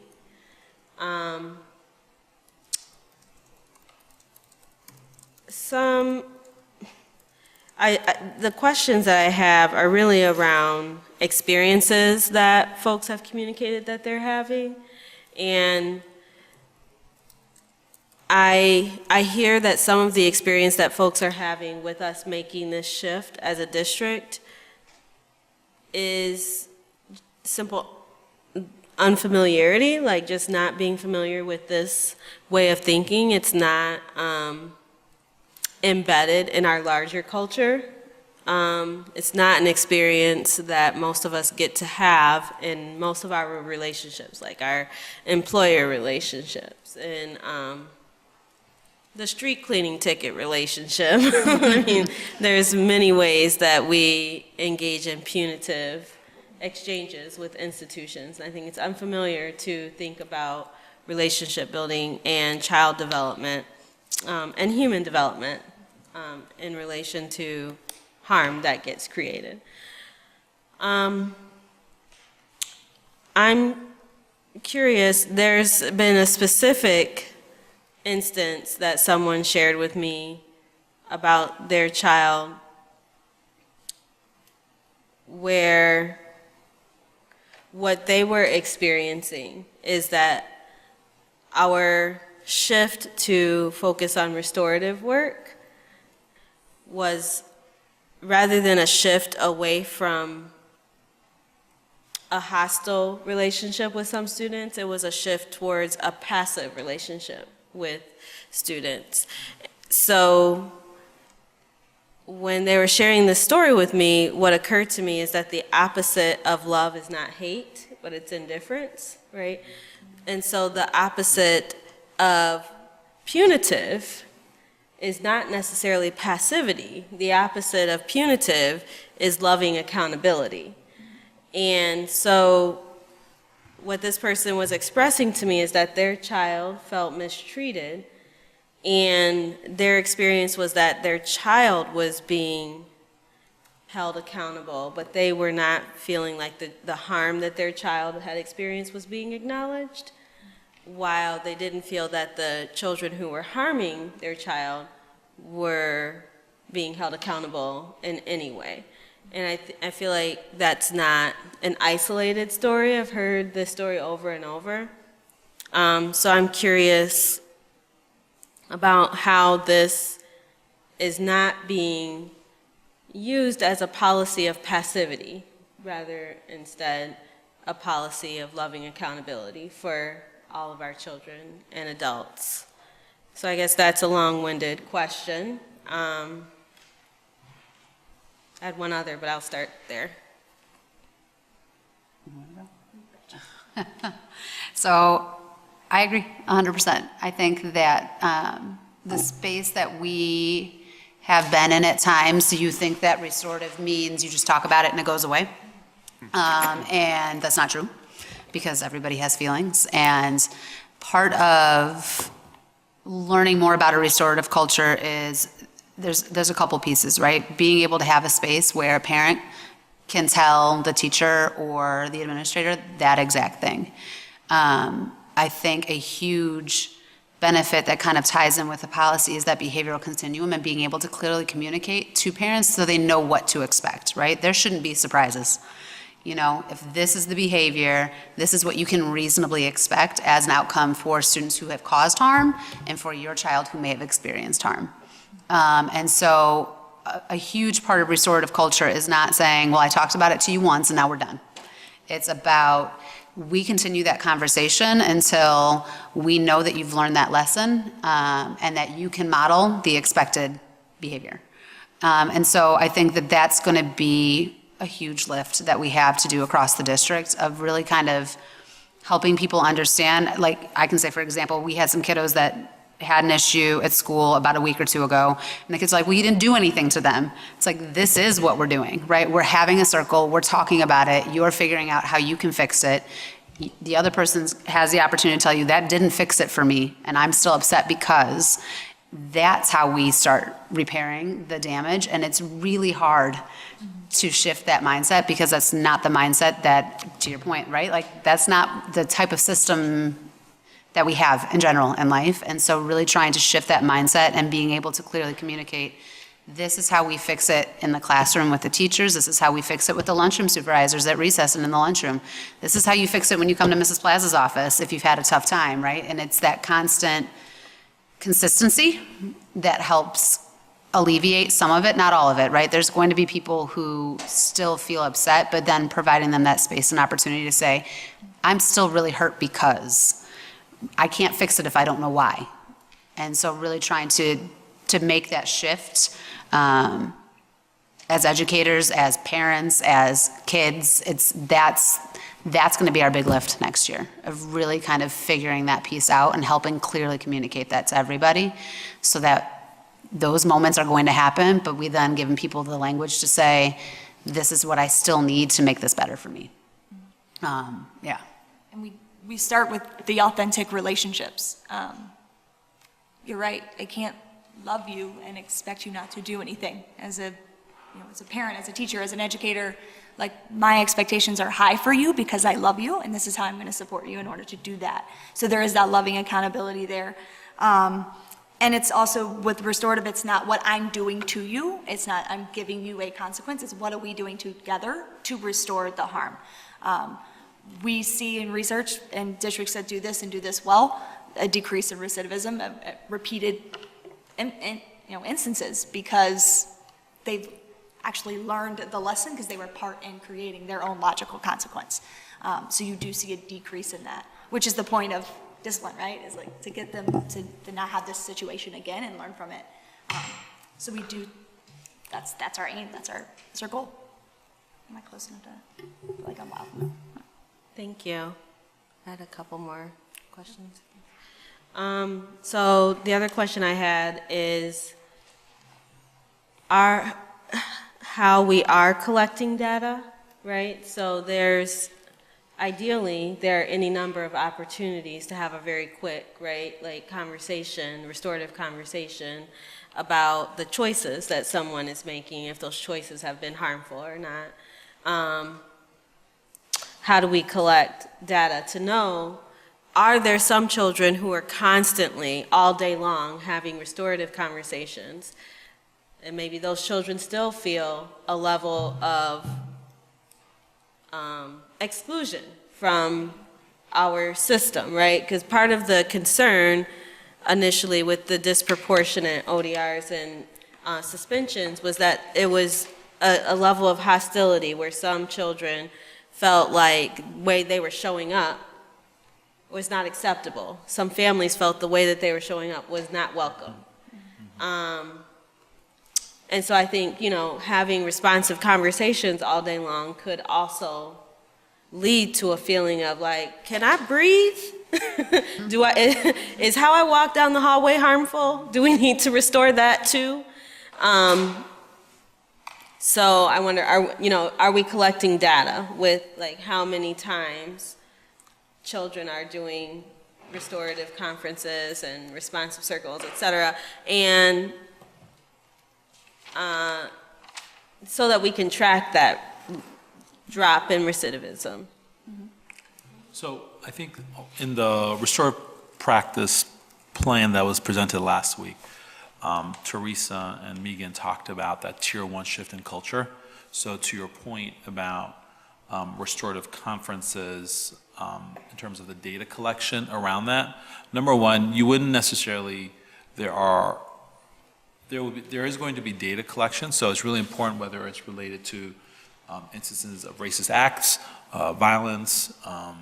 We are committed to ensuring that we're collecting data because it's important for us to have a litmus test and understand how these procedures are supportive of our environment. And so data collection that's really systematized and better coordinated is one of our priorities in this system. We recognize with the ODR data a real range of how they're applied, differences in understanding. And so part of what we will put into place with our behavior continuum is a much more coordinated system that will support the restorative process. So this year we've experimented, piloted with reflection sheets in different places. That may be a part of that data collection. We're right now with our union reps collecting examples from our schools, Park School and some other places where they do a lot of data collection, where it's productive data, right? So it's used to really help develop effective plans and is not seen in a punitive way. And so how do you collect data regularly that's helping and not this more a stamp or a harm to the child? And so, in a lot of ways, it mirrors our multi-tiered system of support where we're using student performance data to help us understand versus carrying that or wrapping that around a child. Say like, look, you got an F on this. I also think it's a very interesting question, and how we'd have to figure out how to do frequency of participation in the restorative practices and to be able to also reflect at the school level on whether a young person, what we can do to actually support the young person going on. So I appreciate the question. So we have reflection sheets at all different developmental levels. That's what we want to use instead of ODRs. We can place them into our existing Swiss system, which is what we thought we would continue to track the data via that system at least for next year. And that way we have an idea of when we're doing an intervention with a student, a restorative conference, a peace circle, however we end up, utilizing the restorative practices, we'll use the reflection sheets with the student and the staff person regarding what was going on and how did they repair harm, et cetera. So that's our tool that we're thinking about right now. Thank you. I had one other question. The other question I had was kind of specific. There was a line in parent responsibilities that I had a question about. I don't have it up right in front of me. Let's see, it says, all parents and guardians have the responsibility to support their child to resolve problems peacefully while at school in order to contribute to a safe and positive school climate. This includes helping the child express anger without verbal attacks or physical violence. And the question I have is in response to what I understand is a child who felt like they were defending themselves, and then they and their parent felt held to this standard. And is, I guess, clarity around, is this standard meant to restrict children from protecting themselves when they feel unsafe, physically or emotionally? And where is the responsibility to ensure that children are not put in the position to feel like they have to defend themselves physically or emotionally from verbal attacks? Well, I'm thinking that that might be a good way to address the concern via a restorative practice where we bring in parents and the students, perhaps on both sides of the incident, to work through what the issues are. That's the piece where I think it's a good discussion and collaboration between families in terms of thinking this through. I would also add that the role of the policy is that it puts the onus, and the reason why the onus of responsibility on us is to create that environment where that student is not engaged in that experience, right? So that reducing those, now school life, we're going to experience conflict. We're going to, these are natural. I mean, I think school is actually the best place to have some level of, not conflict at the level of violence, but understanding how to negotiate and then experience human emotion, the range of it, and then be able to work through it in a productive way. It's a part of the learning experience. We've put so much emphasis on social emotional learning. The nature of conflict is that how do we work through that experience? What the restorative practices model, and really, if you look to our conditions and our protocols from the Courageous Conversation work, it provides us with the language for the adults, and then really, I think, learning to translate that into for our students, learning to work together when facing these. Now, that breaks down and why this rights and responsibility, inviting parents to support their child, to express their anger. It's not saying don't express anger, but really saying, if you're upset, mom, dad, please help your child communicate their frustration, their anger, But there's also a line within that it's important that we have to bring people to understand that there is a line where it goes from, I'm just thinking about the word belligerence, so if I'm angry enough where I'm not rational and all I'm doing is spewing, and it's not just to communicate anger, there's control, it can become an oppressive space for another person. And so it's important that we communicate our anger, we communicate our frustration, and we're mindful that there's somebody else on the other end of that receiving end. And if I just need to vent, then maybe I need 5 minutes to go and find myself and vent and let that out and then come back into the space. What we've learned when we applied the restorative model, even in cases where families are really mad at each other, and we've had the experience working together where it's been either a bullying case or there's been high level of anger. If you use a whole model in terms of the peace process, where there's an individual conference and then you bring people together, when people are interested and there's a level of engagement in that, it really leads to a lack of, those individuals really leave the conversation not as best friends, but the very minimum of longer lasting peace to live together in harmony.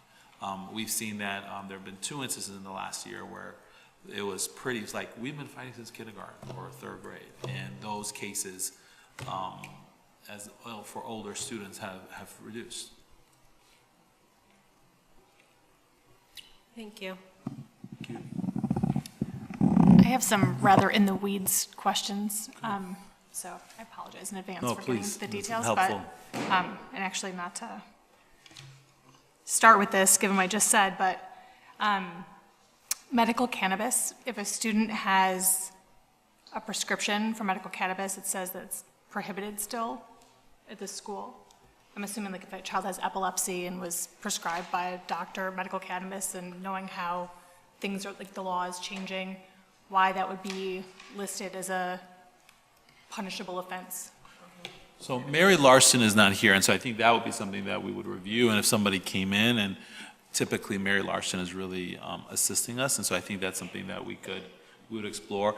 SB 100 gives us that latitude, even if the policy states this in a lot of ways, to examine these in a case by case. So if somebody said this is what the prescription is, we'd have to negotiate that. And then if at a policy term we wanted to make that change, we could. If it's a prescribed therapeutic drug, then we would administer it through our school health clerk. Right, but it says here explicitly that even if the student has been prescribed medical cannabis, it's prohibited. It is by the state of Illinois law currently, Mary said. So I'd asked her about that at one point in time.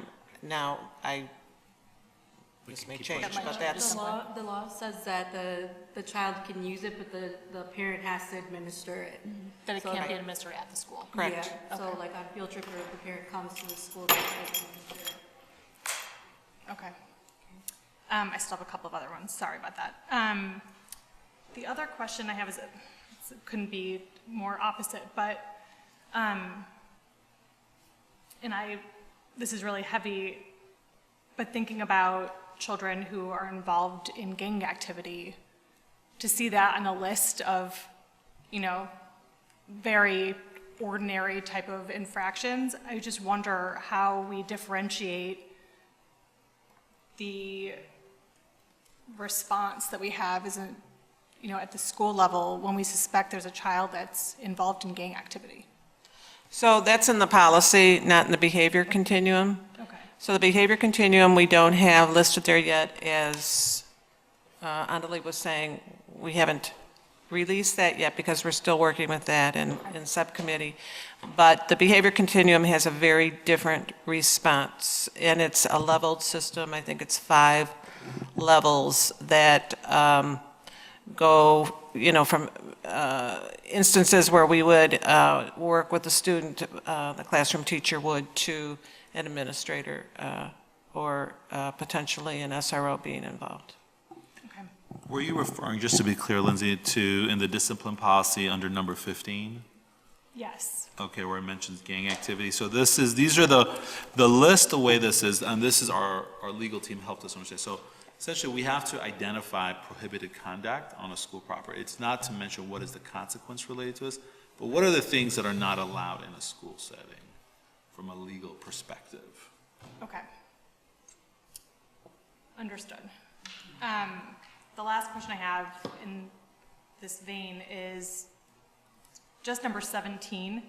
I just don't understand why we would need to couch this with the website being accessible within school at the time the threat was made. I feel like if a student is making a threat on a website at any point in time to another student or staff member, that should be treated the same as if it was done during the school day, and they should both not be allowed.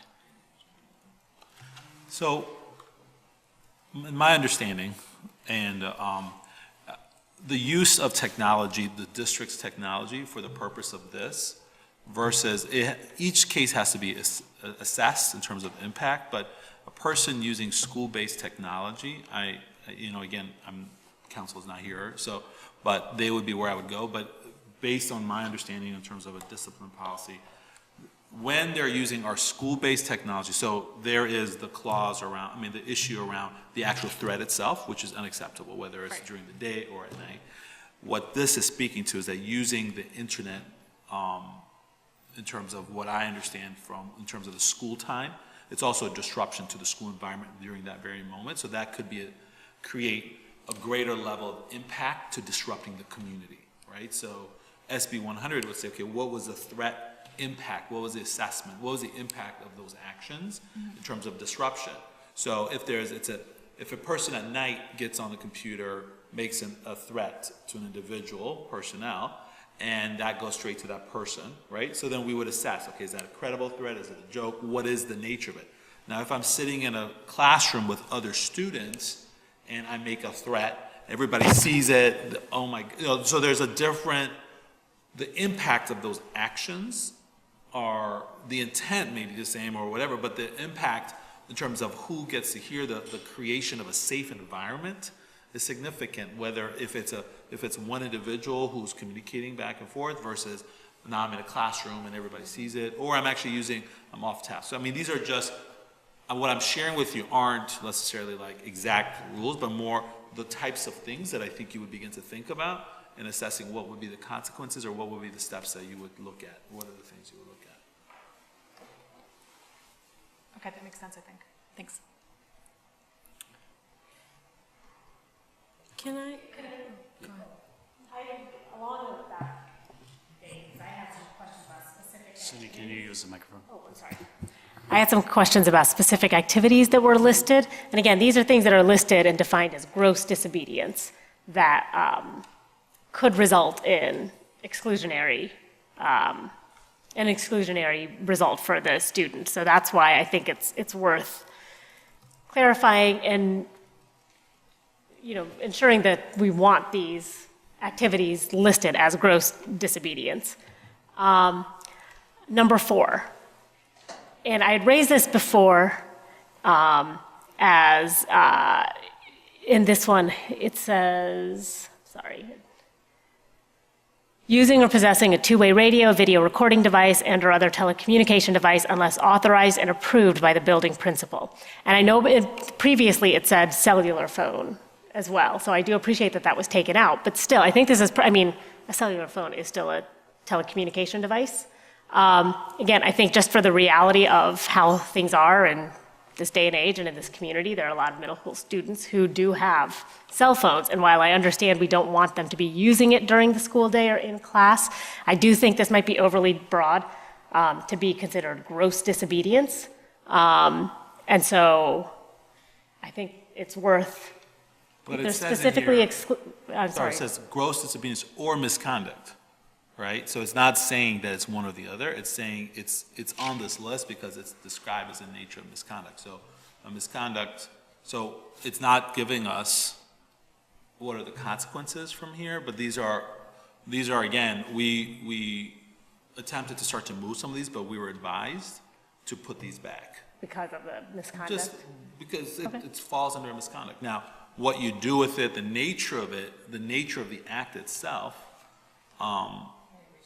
how you respond, that's where we do have,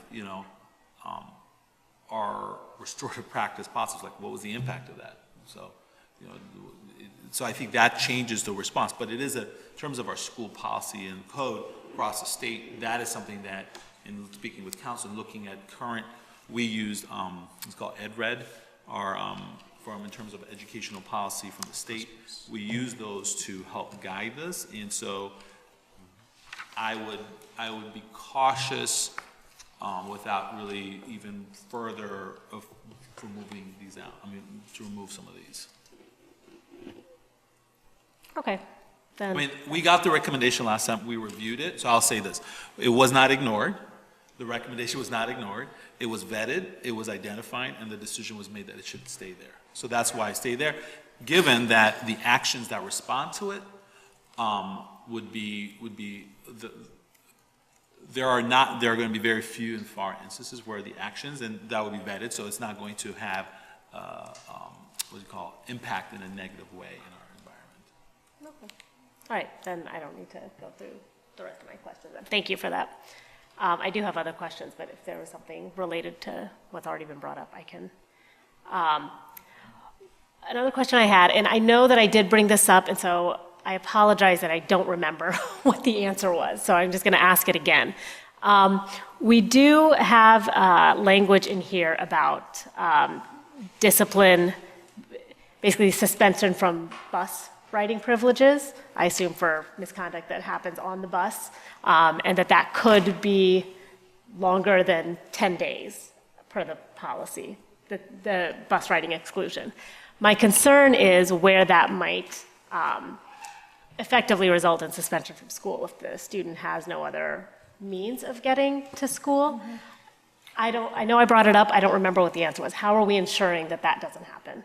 We give them a a venture ticket or a cab, so that they get to go to school. Okay, thank you. So that's what we'll do. One of the concerns when we get to the budget season is to look at our expenditures on cabs, which have gone up exponentially. And so it becomes a really interesting, we want to give the young person full access to school. The cab as an option is becoming a exceedingly expensive option. So we have to work that through. The policy that we saw back in February had, in addition to student and parent guardian rights and responsibilities, it listed teachers, administrators, central office, and I noticed that was removed, and I think I saw that it says that it's in the Aspires handbook. Yeah, it's also under procedures, and our attorney suggested that it be moved out of policy and into procedures. Is that something that will be accessible to families, though? The procedures? Yes. Oh, okay. So, Yeah, we'll put the procedures into the student handbook.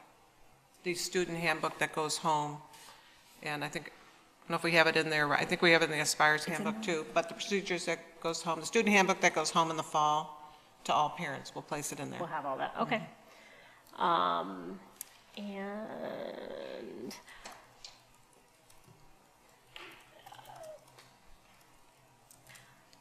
the behavior response continuum. I just want to suggest that it's more explicitly included in here. I know this is something that, has come up through interest-based bargaining, as something that our debt colleagues are seeing as important to the policy. I know it is referred to in the policy in a couple of different places, but I think it would behoove us to more explicitly include it as part of the policy, and that if there are changes to it, that it goes through the same procedures as changing the policy would go through. I think that's a protection that our colleagues have asked for, and so is that something that we can do? So I have a question for that, which is that typically student handbook, and whether it's the matrix or any of the, even going backwards, those kinds of procedures were not in policy, and I don't see, so for my question is, and even in speaking to looking at some of the best practice around that, you would refer to the behavior continuum as a matter of policy. So the district has a behavior continuum that includes said things, that those procedures, the behavior continuum, the language, the philosophy are all, built into what the policy expects, right? But then the behavior continuum itself would not live in the policy. So I'm just want to clarify. So for the DEC, I know the DEC is asking for the student procedures to be a part of that, right? So in working with them, we have been looking at, from my understanding, we've been looking to integrate that into the behavior economy as part of the procedures that are being developed with DEC. And those are, as a sense, the policy is the support of the leading document that refers now to those policies that are being created. Are you saying you're asking to that, and I guess it would be a question for the policy committee if that's what you would like. Am I hearing that you want to have the actual physical continuum in the policy, which is something we originally had and we removed based on advice from a variety of looking at best practices? I think that it needs to be, I don't know that the entire continuum needs to be in the policy, but I think to honor the spirit of what we've been discussing in those meetings is that the continuum, which I know has gone through extensive process by subcommittee to create, that it needs to be explicitly a part, referred to as part of the policy that cannot be changed without going through a similar process that we would need to go through to change the policy itself. Does that make sense? Because, for example, the handbook can be changed without going through the same changes that a policy revision would need to go through. I'm interested in learning more about that because I am concerned about putting that in that way in policy because there are so many nuances to understanding the restorative practice. So what I would say is that the development, the way it's created, maybe those, so I don't know, I need to. I think the underlying concern is that it's a concern about getting the appropriate stakeholder input and engagement before making changes. I think that's the underlying concern, and the protection to prevent that from happening was to ensure that changes couldn't happen unless they were part of a policy review. And that there be educator input, is what you're saying. Correct. Which is what we've been discussing.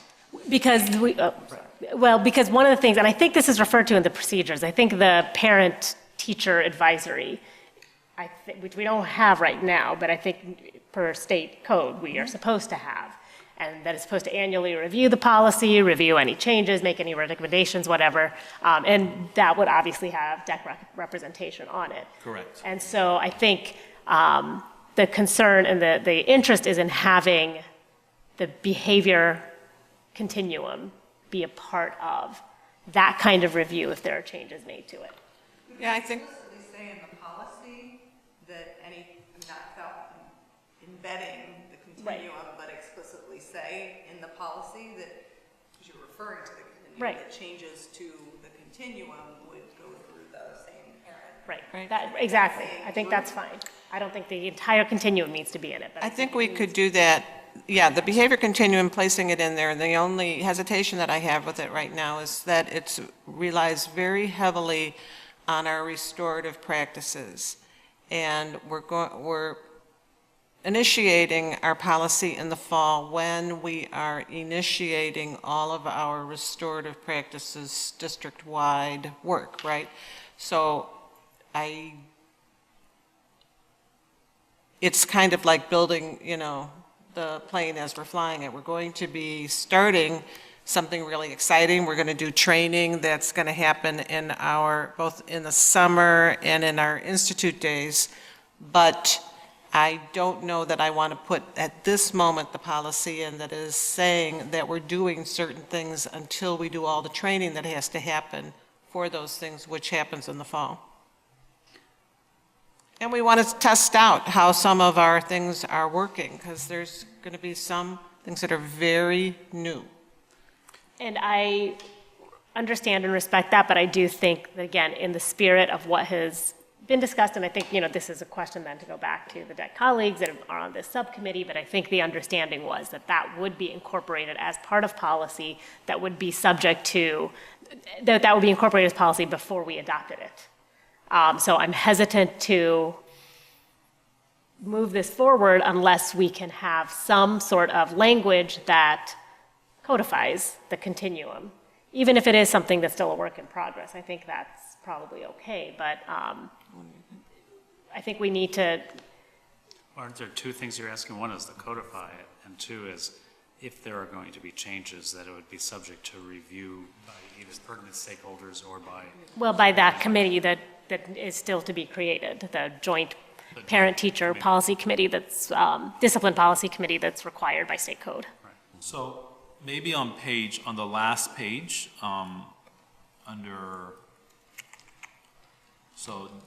where it says District 65, Student Handbook and Behavior Continuum, it could state, or something, District 65, Student Handbook and, what do we call our student procedures. That could be reflective. So the superintendent with input from stakeholders shall prepare disciplinary rules implementing the school's disciplinary policies, shall be presented annually to the board for its review and approval. I'm sorry, I'm just not sure where you're. I'm sorry, page 9 Of the policy. of the policy.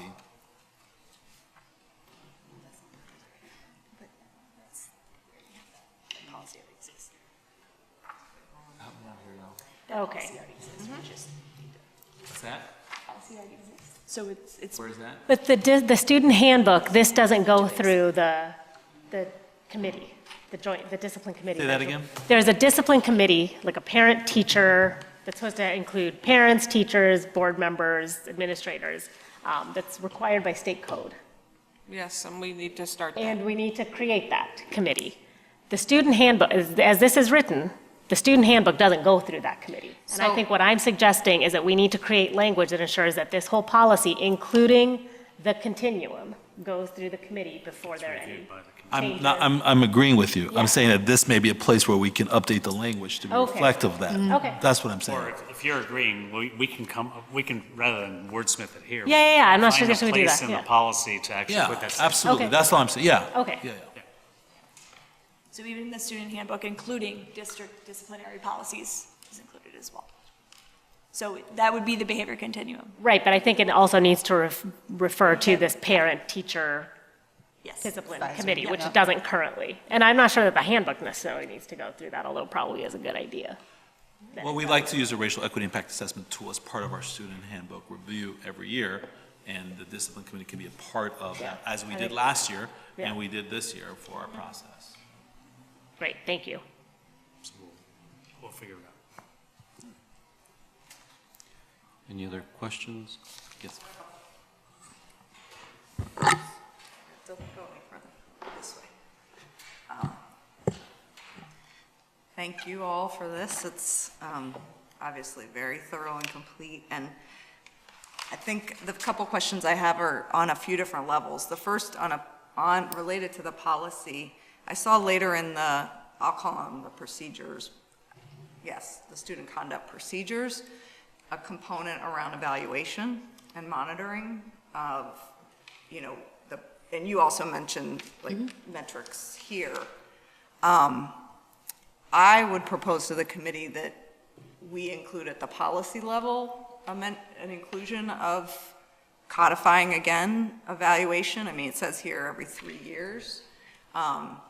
I think given the newness of this policy and obviously the importance of the training, the amount of lift to implement with fidelity that we've been talking about, that having an evaluation that is codified in policy and then does at some point come through the board, some results of that is pretty important.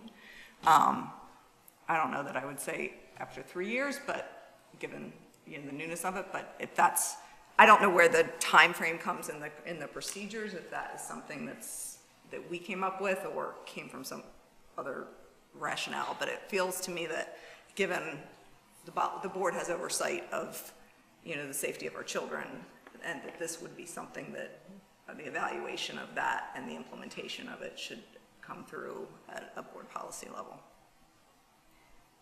So I'll ask that to the committee and the members here, and if there's a reason it shouldn't, it just seems like a policy thing and not necessarily just a procedure And just a thing. question of clarification, when you say evaluation, does that mean a report by the administration on the execution of the policy and Well, the way it's written here in the procedure is, says we routinely evaluate our policies to make sure they're effective. We also regularly conduct a comprehensive review at minimum once every 3 years by inviting the full participation of all stakeholders. That component, that once every 3-year comprehensive review, is something that I think is more appropriate, to be in board policy. Assuming that that's going to happen anyway, right? But that then it would ensure that the board and the community have a line of sight into the outcome of To that. put it in policy rather than only in procedure. And is the 3 Maybe that can be the same years? section we just identified. And I'm not sure about That's the part of 3 the years. discipline Yeah, committee. I'm not sure about the 3 years either. Yeah, I'm trying to find this. If that's the right time frame. I mean, you have a 3-year implementation plan, so maybe that's why 3 years is included there. Review of procedures and policies. So we talked about what SUNY just shared in terms of helping us think about the discipline committee, the review of the behavior continuum, the policy. So I think that there could be some like annual review pieces and every 2 years. Because if you're waiting for 3 years to show up, you're going to have, I think there has to be regular touch points or identify. And we also have in our restored practice work, the climate survey. Yeah, we're looking like evaluating how well we're doing. We look at that multiple times a year when we talk about data. And I respect So that being at able a to look at- management level. I don't think that at a board level that we need to codify that level of evaluation. Because that's for management purposes and evaluating ongoing changes, and that's the important stuff that you should be doing. But at some point, the board should be evaluating the comp, and I would my sense would be in the early years, we might want to see that more frequently, but we get it through board reports, but policy should just dictate some periodic review, which 2 to 3 years I think is fine, that is more comprehensive, so we know that we're looking out and we're understanding if there's unintended consequences, we understanding, have we impacted disproportionality? We will look at that on an annual basis, but calling it out in policy to require us to do it, I think is important. And I think in the first 3 years as it's being implemented, to have an annual update on some of the indicators of success that you It's about noted. implementation and outcome. Right. So I would think an annual update makes sense, and then a comprehensive review would be at the very least at the 3-year point, because you're implementing year 1, year 2. I mean, we need a couple of years to see how we're doing. So an annual review, but annual update and then. Yeah, I would say an update, right? Because again, we got to give it time to implement. But also finding a way to tie it to our suspension and ODR data. Like, I mean, I don't know if there's a way that we perhaps can make that connection, right? I mean, again, we're implementing these practices to impact the disproportionality of suspension and expulsion of children of color. So again, some of it's already built in, but really, I mean, I would say updates every year, and then by that 3rd year, then having a report that links it to the impact these policies and this culture and climate change that we're trying to push is having on suspension and expulsion data, along with some of the UIC. IVs. Right. University of Chicago measures. So that would be, I think, for me, a way to kind of look at and tie this work and see how it's impacting our discipline practices. And then also with so for me, I see a continuum, right? So there's some really great pieces that we've seen in the past couple of weeks. There's we saw the restorative justice folks who do our trainings. So that's one piece, right? Trying to teach stakeholders within the schools about what's going on. We have MTSS, right, which is going to provide parents these, and educators like these pieces where, we can identify where children need supports, academically, cognitively, socially, emotionally. And then there's this, at the end where there's suspension and expulsion, suspension and discipline policy that, again, maybe deserves to have a crosswalk. I don't know if there's room for making. I don't know, tying it all together, because I think all these pieces inform one another, right? It's just. They're integrated. I just had a couple others. One question is around, and I guess it relates to the when there's an incident that occurs, the steps, the procedural steps that happen. And I think it's a question of evaluation of students' emotional stability, where and how, I mean, not that this is our purview, but where and how that happens. I'm trying to understand, because there may be no reason from a punitive exclusionary standpoint that a student should not be in the classroom, but for their health and wellness, there may be other emotional stability issues that get uncovered that are the source of the quote-unquote behavior. So how does this approach ensure that we are going through that process and that we have the resources and the expertise to make those evaluations, and then what the outcome is? So that's actually work that we've started doing with the subgroup, the expert subgroup, and trying to really figure out, there's the different levels within the behavior continuum of different types of behaviors. Level 1 are your basic, throwing a pencil, whatever. Once we get to level 3, our behaviors start to get a little bit more extreme, and so we've kind of outlined with that subgroup responses from both an administrator, social worker, school psychologist, what you can be reasonably expected, right? So if a student is saying something that's completely unexpected, indicative of possibly self-to-harm or others, we've outlined a process to follow of, if this happens, then this is how we are going to respond, so that it's very clearly delineated and we know, here are the people within the building that you can call if there's an emergency situation and you need multiple supports. Here are some additional district resources that you can take advantage of, and then thinking about, here's how you communicate with families and how you keep that child safe for themselves, or keep the other children safe because that child is experiencing something unexpected. So we've kind of outlined that with the subgroup that we've been working with, and we're getting that firmed up so that it's super clear, right? It should never be, this child is acting in this way and I don't know what to do. We've outlined it from level 3 and above, like here are the steps that you take in that moment when that child is experiencing a crisis, and then how you plan to support them moving forward. So it's not just, okay, go back to the classroom, have a great day. It's very much methodical and planned out about how we are making sure that child is going to experience success. And it might not be that day. They might need to, let's take a break. Here's some opportunities and ways that we can allow you to have that space. And then how do we get you reintegrated back into the school so that you're going to be able to experience success? Thank you, that's very helpful. I think the other component of it would be then other children who may perceive harm. Yep. Even if it's not, it's not real, but their perception of it is real, or maybe the threat of harm is real to them, and how, and I think it kind of relates to one of Anya's comments earlier, how do we ensure that they are then repaired and feel safe again? Right.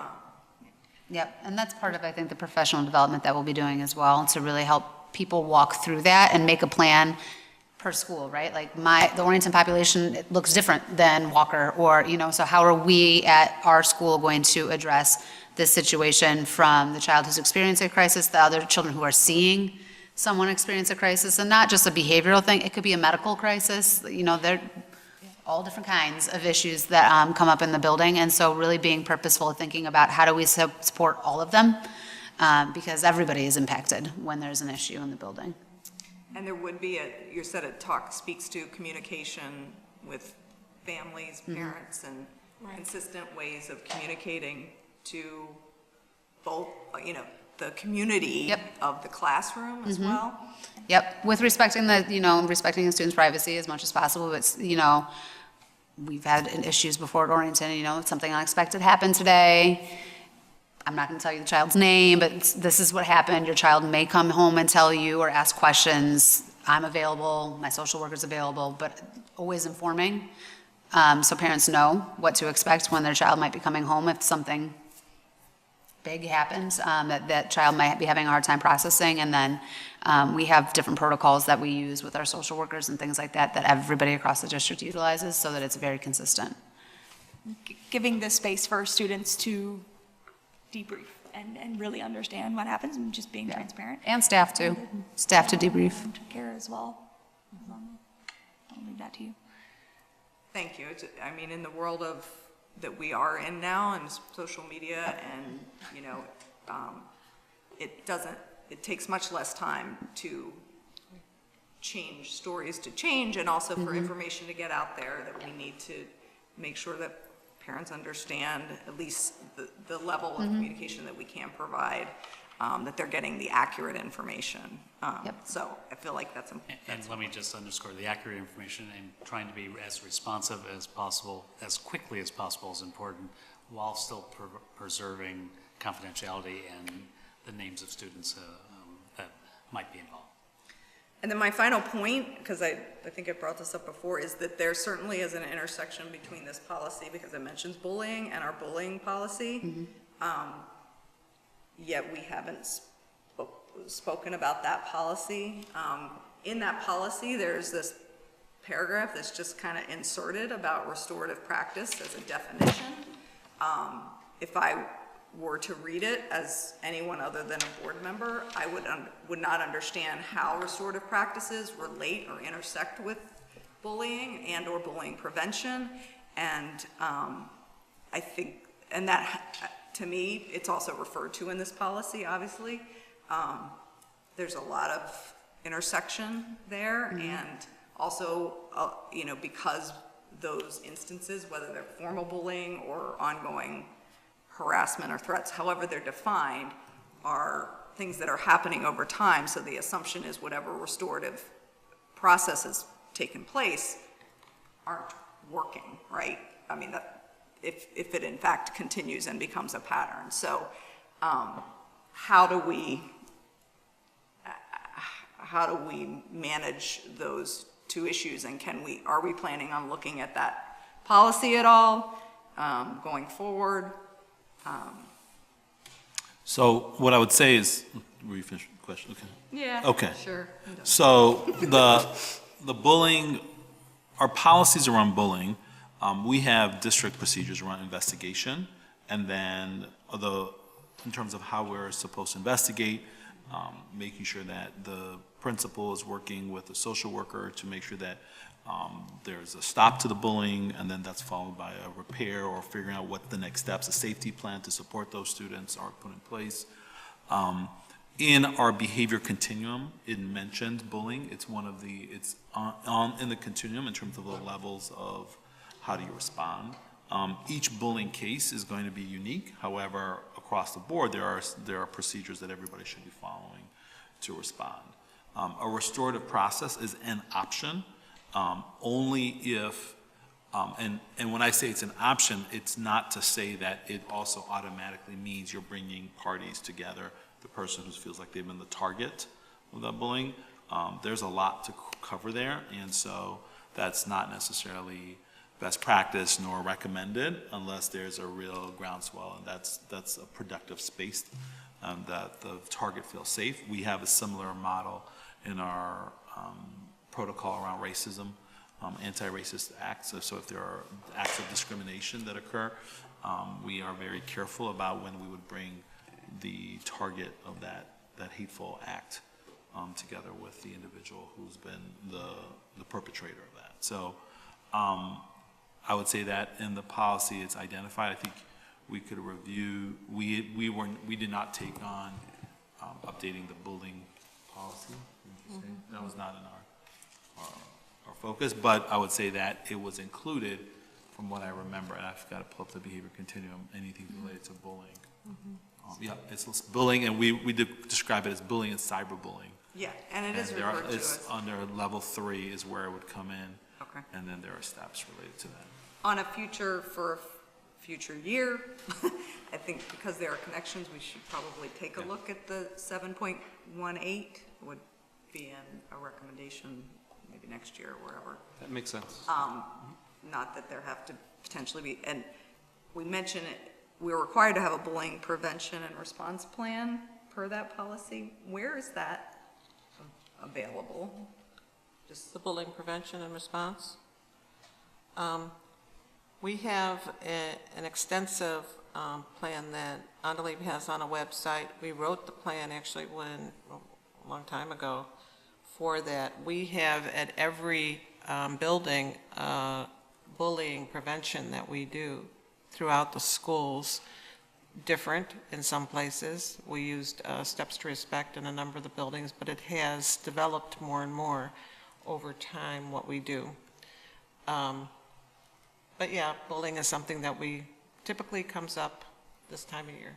No, I'm asking where's the bullying response plan? I mean, just because we're. Oh, the response plan?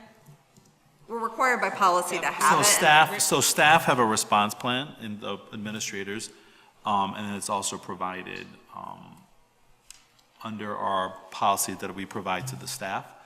We email them, they are provided those resources. I think we're supposed to have it available to the public And then vis-a-vis the we have in website. our, vis-a-vis our website, we do have it under, Well, there's two questions on the table. One is, Yep. at some point. give me 1 minute, I'll pull it up. So the bullying response plan and how we How make it do accessible. folks access that? Then how do we review the bullying policy in the next year or two? Okay. As we implement the discipline policy. So I hear you. Yep, thank you. Thanks for phrasing it in a way that made sense.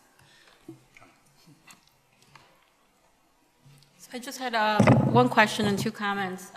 Regarding the stakeholder feedback, there's mention of the 3 restorative justice circles that took place. When did that take place? Let me go on my calendar. Last spring, last It summer. was, no, when we were doing, it was the beginning of the school year. We hosted them at King Arts. We hosted 2 at King Arts, and I believe we hosted 1 at Shoot. Yeah, I'm sorry, so King Arts, Shoot, and Haven. So we had 3 different opportunities, and I believe they were in October, November. We did them at 3 different times, offered childcare for each of them, and dinner, I believe, as well. Okay, these are different than the ones that you facilitated, Joaquin? Okay. I don't recall hearing about that, and yeah, I feel like I attended the ones that Joaquin attended, and I don't recall their, or I don't remember information on those. But I do think that based on incidences of circles that have taken place this year, just people, individuals feeling like the process didn't work the way they felt it was supposed to work. And I think we talked a little bit about this at our last meeting, and just the public having a good understanding of the process and how they can be active participants. So thank you for that clarification.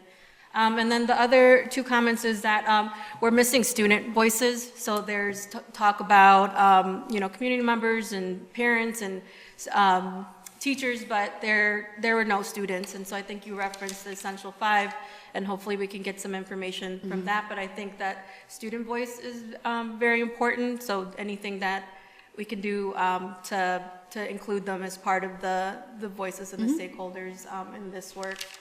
And then this is, not policy specific, but, I want to make the comment that we put so much work and effort into these policies, and at the beginning of the year, they go out as a handbook that that isn't read by many of our students or family members, and just thinking of more creative, innovative ways to disseminate this information to the public. Specifically, I think for instances that we know that we're having issues with, bullying being one of them. Just, I think there's got to be proactive measures that we can take besides ripping off the page of the handbook and having them turned in. I think that just something for all of us to consider in putting all of this effort, all of your time that you've spent in doing this, to ensure that our stakeholders are reading your work and know well how to work with the district to ensure. That's good, thank you. Do I have permission to co-sign on that?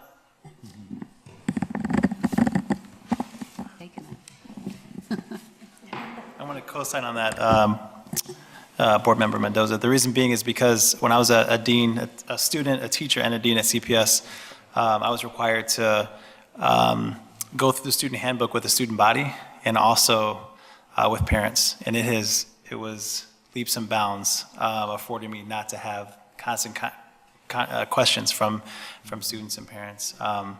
That's a high school perspective of what that would look like here, but I agree with that. I mean, I think for all of us, the shift in policy and then procedures, to Joaquin's point, will require us to do that if we want to see changes. I think that's part of why, and, you know, it was fortuitous that restorative practices went before us last week. They're framing that, so substantively, there's the specific technical aspects of our continuum and the procedures, but really, I think the harder part will be the shift in language and approach and understanding for that to grab hold. And that's going to be hardest, I think, for internal work, for our staff, but also for people who are new to the district or even new to the idea. There's a lot out there about what restorative practices look like. I've been familiar with the idea of restorative practices for over 30 years.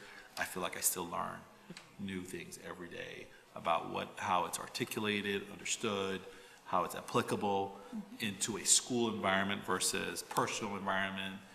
There's restorative practices in the social justice system, and I mean, not so it's in the police system versus what it looks like for a school, right? So there's differences there even.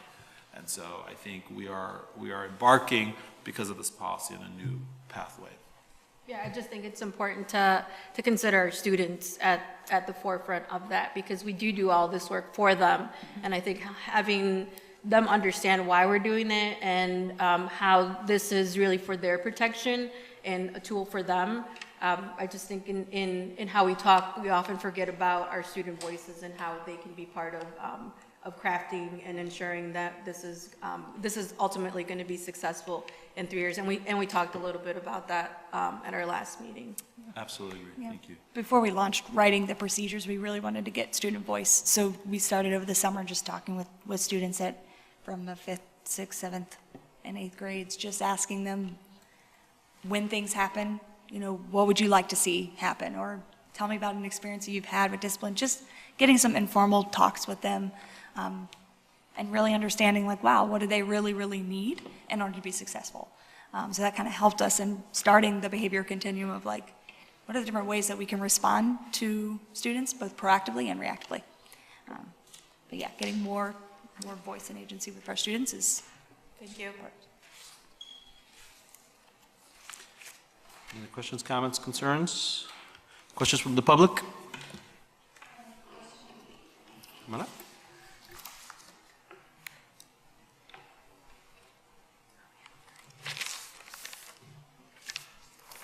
The answer to this question might have gone by. I'm very tired, and I might have not heard it. How the outcomes with new procedures will be reported out. I heard a reference to an annual update, and as Sergio mentioned, what I'm accustomed to looking at is a quarterly suspension report. Will the annual updates be totally separate from quarterly suspension reports? Will it be something different? Will there be, you know, dots drawn between the quarterly reports and the updates for this? Where can I look as a member of the public to see, have some sense of what's happening and how it's being monitored, I guess? So I think it's a little bit of all of the above. We will still be collecting data on suspensions and be reviewing that. We will be collecting information, as Joyce mentioned earlier, more about the reflection piece, what happened, how you were feeling, why you were feeling that way, and collecting information about how we're helping repair harm or learn from our mistakes versus just saying, like, this is what happened, this is when it happened, this is why it happened, which we will also be taking a look at. And then we will be doing walkthroughs, like climate checks throughout the building with teams of people, not just from that school, twice a year, to be able to kind of look at and measure how the climate and culture is in the building. The 5 essential surveys that we do annually will also be able to look and give us some information about both how the students are reporting how they're feeling about safety and climate and culture in the building, and then parents and teachers also are able to provide feedback on that as well. So there'll be multiple data points. It'll be more now a process of putting them all together so that it's easy to read and understand, looking at a more comprehensive picture instead of just individual data points. Okay. And one other thought that might be a crazy thought, but it strikes me that theater might be a really great way to convey this rather than in a written handbook page. Yes. We have a couple of really excellent, So says my theater person right here. Yep, she's the theater one. We have really excellent children's theaters, theater companies in this town, Mudlark, and the other one that, whose name I'm not remembering. Anyway, just a thought. Yep, and our drama teachers too. Oh, Yep. yes. Yep, thank you. All right, well, thank you so much, ladies, for presenting this and for this hard work that you've done on, working on this particular policy. Looking forward to, again, that, for me, that behavior continuum piece that'll face out to teachers as well as parents, because I think parents can use some help too. I can use help in regards to having practicing restorative justice practices within my own home between my boys, I think many parents can benefit off of that as well. And whatever we can do to partner with parents and students and whatever other stakeholders to get this information out, and people can have this accurate information, as we were talking about, around our behavior and discipline policies, I think it can really move us forward and can help us reduce this disproportionality and the suspensions and expulsions. So thank you so much for your work. Thank you. All right. Thank you. So moving along, our next policy discussion is on the policy development for police engagement in schools, or SRO policy, the IAG body cams MOU with EPD. Andali, you can lead the discussion on that.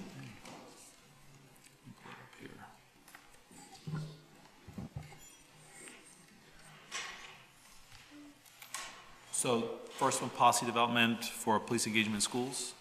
Is that the one you begin with? Okay. So in the context of what the feedback was from the last board meeting we had earlier the last couple of weeks about police engagement in our schools, I thought based on that it was really important to initiate a process to really do some stakeholder engagement around thinking about how we resolve what I would argue is the important tension that exists around if there's an emergency in our schools involving how we want to partner with the police department in a situation where they are called to respond to a threat of violence or to address a significant safety issue that's really a police matter in a sense. So really thinking about that was one of the important things. Secondly, to be able to think about ways in which that we address the mental health crisis that our students face, really wanting to avoid really engaging our SROs in those cases and really moving towards more of a mental health model and providing support. So in this document, you've had a chance to review it. I'm happy to discuss anything related to it. It was really important to recognize, I think that the stakeholder feedback was really helpful that evening, but I think that it's important to then now go into really the specifics of what that looks like and develop a really effective plan that can really support our community in terms of our racial equity impact, and that's part of the goals is really to use that tool to really guide the process of reflecting on what kinds of partnership. There are two, I guess I would say that there are a number of themes. The first one is really what does it really look like to support our students who are in crisis, in a mental health crisis, and I think that we've heard around the restorative practices model and our discipline policies. So the restorative practices model, I would argue, full implementation of that is a trauma-informed way to begin to address some of the crisis, and the work that the DECs and where management are working on around identifying how we deal with a student in crisis, we're actually addressing these very issues. On the other side, it's really important for us to identify what does the effective partnership look like, where if we are calling for police support because we have a gunman in the neighborhood or in the school, or if we have a child who's brought a knife and is threatening individuals, what does that effective partnership look like when we do call for police support in the context of our racial equity impact work? And indeed, in the past week, we did have a lockdown situation, and we were working with the police department, and we were working with the SRO assigned to the school, and that proved to be helpful because the SRO knew the principal, knew the building itself. And so what we want to do is be able to be specific on when there is an incident that requires police assistance, what's appropriate use of the SROs as they exist, and when is it not. And I think in the memo Andalip talks about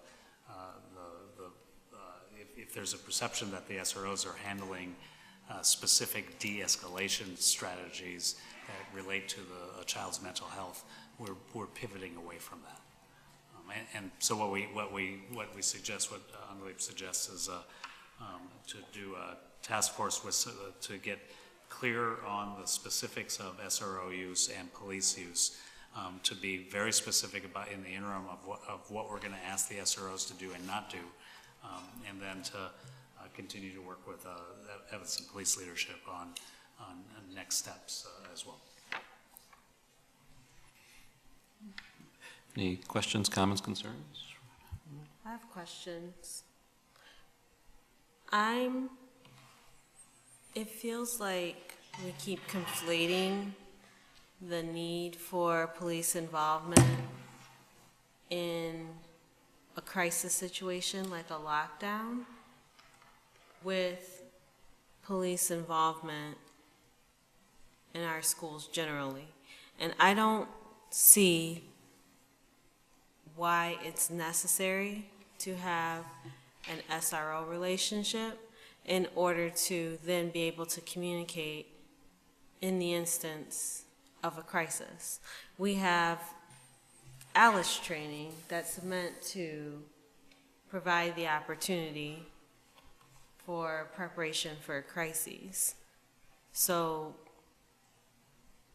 it seems like there's a attachment to having police involvement in our schools when I feel like it was explicitly stated at the meeting that we held by many of our stakeholders as well as board members that we were not comfortable with that involvement.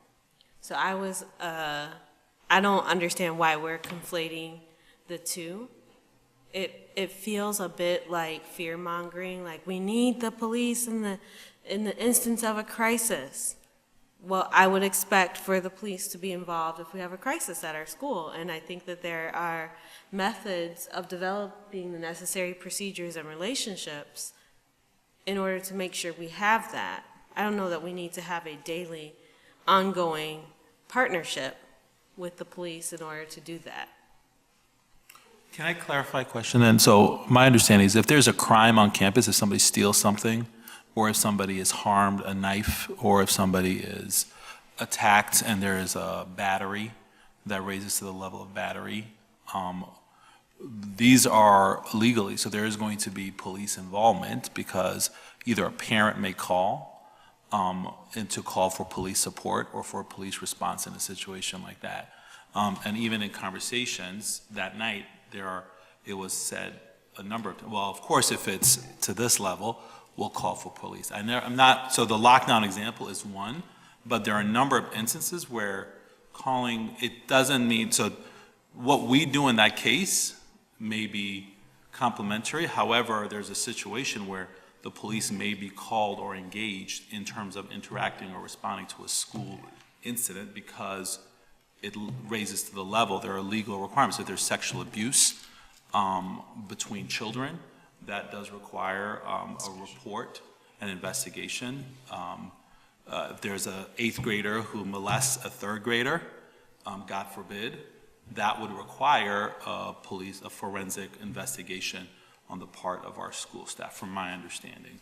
And so in those instances, it's not an attachment that's due to a desire to maintain it. The police department provides this service. It's not something we have sought to broker, it's something that's provided. In the proposal that I put forward the goal was so that in these instances, we are clear about the way in which we want that interaction to be defined.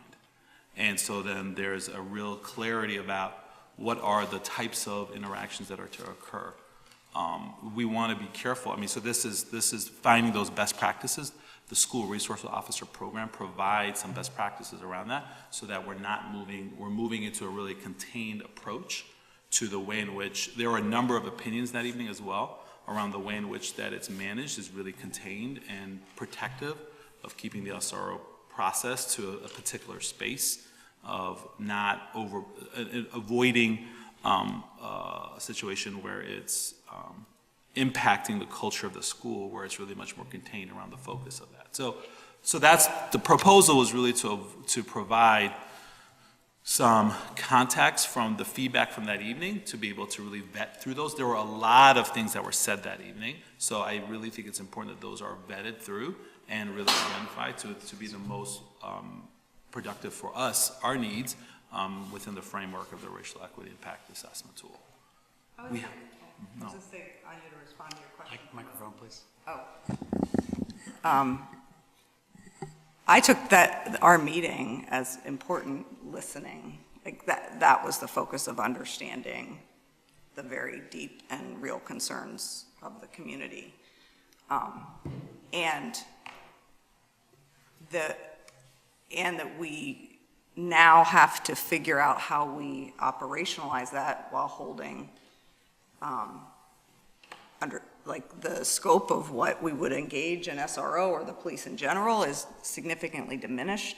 I feel like the only way because we aren't there, the only way we can understand the roles that the SRO is playing, I actually commend you, Dr. Kagadi, because I think a task force is really important to understand what is the potential vacuum that can be created? Meaning, there are things that are being done now that shouldn't be done by the SRO, but we have to make sure that those get done, right? Or that those are shifted. And there are still, I believe, the premises, understanding the school context helps the SRO when they are brought in in situations of crisis or potential crime or threat, and that is necessary legally and as part of our mandate as holding the school safe and the students safe. Is that real, or is that not real? Or, what are the rules of engagement when that should happen? Are we losing something important if we are losing an ongoing relationship, that some context and understanding of kids and their families, and are we losing something that's important, and how that, when they are required to come in, if it were any police officer, if there wasn't a specific police officer, are we losing something for our children and our schools by not having that context? Maybe we aren't, but and it's not our job to decide that as a board, but somehow that has to be vetted and discussed, because we can't pull something away of this order of magnitude in terms of potential harm to students if there were a crime or other issues, and not have a viable replacement for it. So I would say that, number one, absolutely, we do not want we want to move away from using SROs for any of our mental health de-escalation or any, we want to not take that loosely. That was really important before, after really feeling the pain and the experience of our community in terms of what police means, and the continued impact of really a history and legacy around racism, around any of our institutions, but especially police and schools. They're both kind of synonymous with really perpetuating a history and a legacy around that, and I think that cannot be estimated in terms of its impact. So I would say, number one, that's a priority. Number two, in this plan, to your point, I identified really, number one, like identifying increasing ways that we can support de-escalation that don't rely on our SRO on the short term, and really making sure that we're starting. Tomorrow night, we actually have our first opportunity for additional professional learning for our schools. Looking into next year, we've been thinking about a position, potentially identifying, putting on the front burner, how can we identify resources to promote behavioral supports that would be responsive for crisis situations. And so how can we do that? We also, in our work, we're in our schools that don't have assistant principals, we're thinking about the way in which we can identify additional support to create more kind of restorative practice experts in the building who can be able to support those, whether it's And through de-escalation. and de-escalation, more importantly, yeah. So that's one. The task force using the racial equity impact assessment tool, I think is really important, especially when we're dealing with something as important as this topic. To do that successfully, I think it's going to take some time. We have already the first wellspring of feedback from the community that's very clear. We don't want to ignore using that tool, especially for something as important as this. So I would say that that is a priority that I would want to put forward in terms of next steps. Now, if the policy committee has a different recommendation or feedback on how to make it better, I'm happy to hear that, of course, and I'm at your service in that regard. What's the worst that would happen if we just disbanded the SRO program? So the SRO program is not our program, right? So it's not, we don't create the program.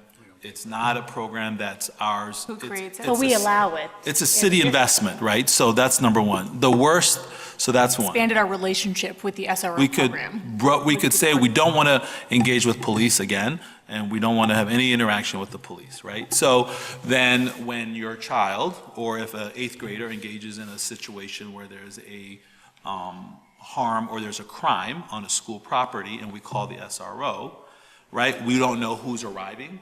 We have no interaction. We have no context of who may be the person assigned to arrive and to support that, right? SROs, so I'm just thinking hypothetically to your question. Right? That was a hypothetical question. Without any knowledge. So it could be, I don't know how the police would manage it in that case. Currently, what I can tell you is in this current practice, they would assign somebody who's familiar with working with children, somebody who knows the school, somebody who may know the principal and the staff and be able to enter and be able to have a smooth conversation really quickly so that there's a way to say, okay, here's what we're really dealing with. There's trust, right? So what we know is that communication can impact the way in which people operate in a tough situation. So having those individuals know each other helps facilitate the conversation that needs to happen. So we lose the relationship. But So we call 911 and the Right. cop shows up. And I think the preference that I have is that there's some level of relationship between that policeman, policewoman, and the principal at the very least, so that they can actually engage and they know the situation and the context. If there's an extreme emergency, frankly, it doesn't matter which cop shows up because we need a cop to show up for an extreme emergency. But it's the relationship. I just wonder, can't that relationship be built off of school grounds, not around the children? Of course. A way that's So, right, so in terms of, right, so that's the things, those are the things that we could identify. So when I mentioned is like, okay, so what are the schedules? What are the ways in which that the schools, the SRO is engaged in the school, if any? These are things that I think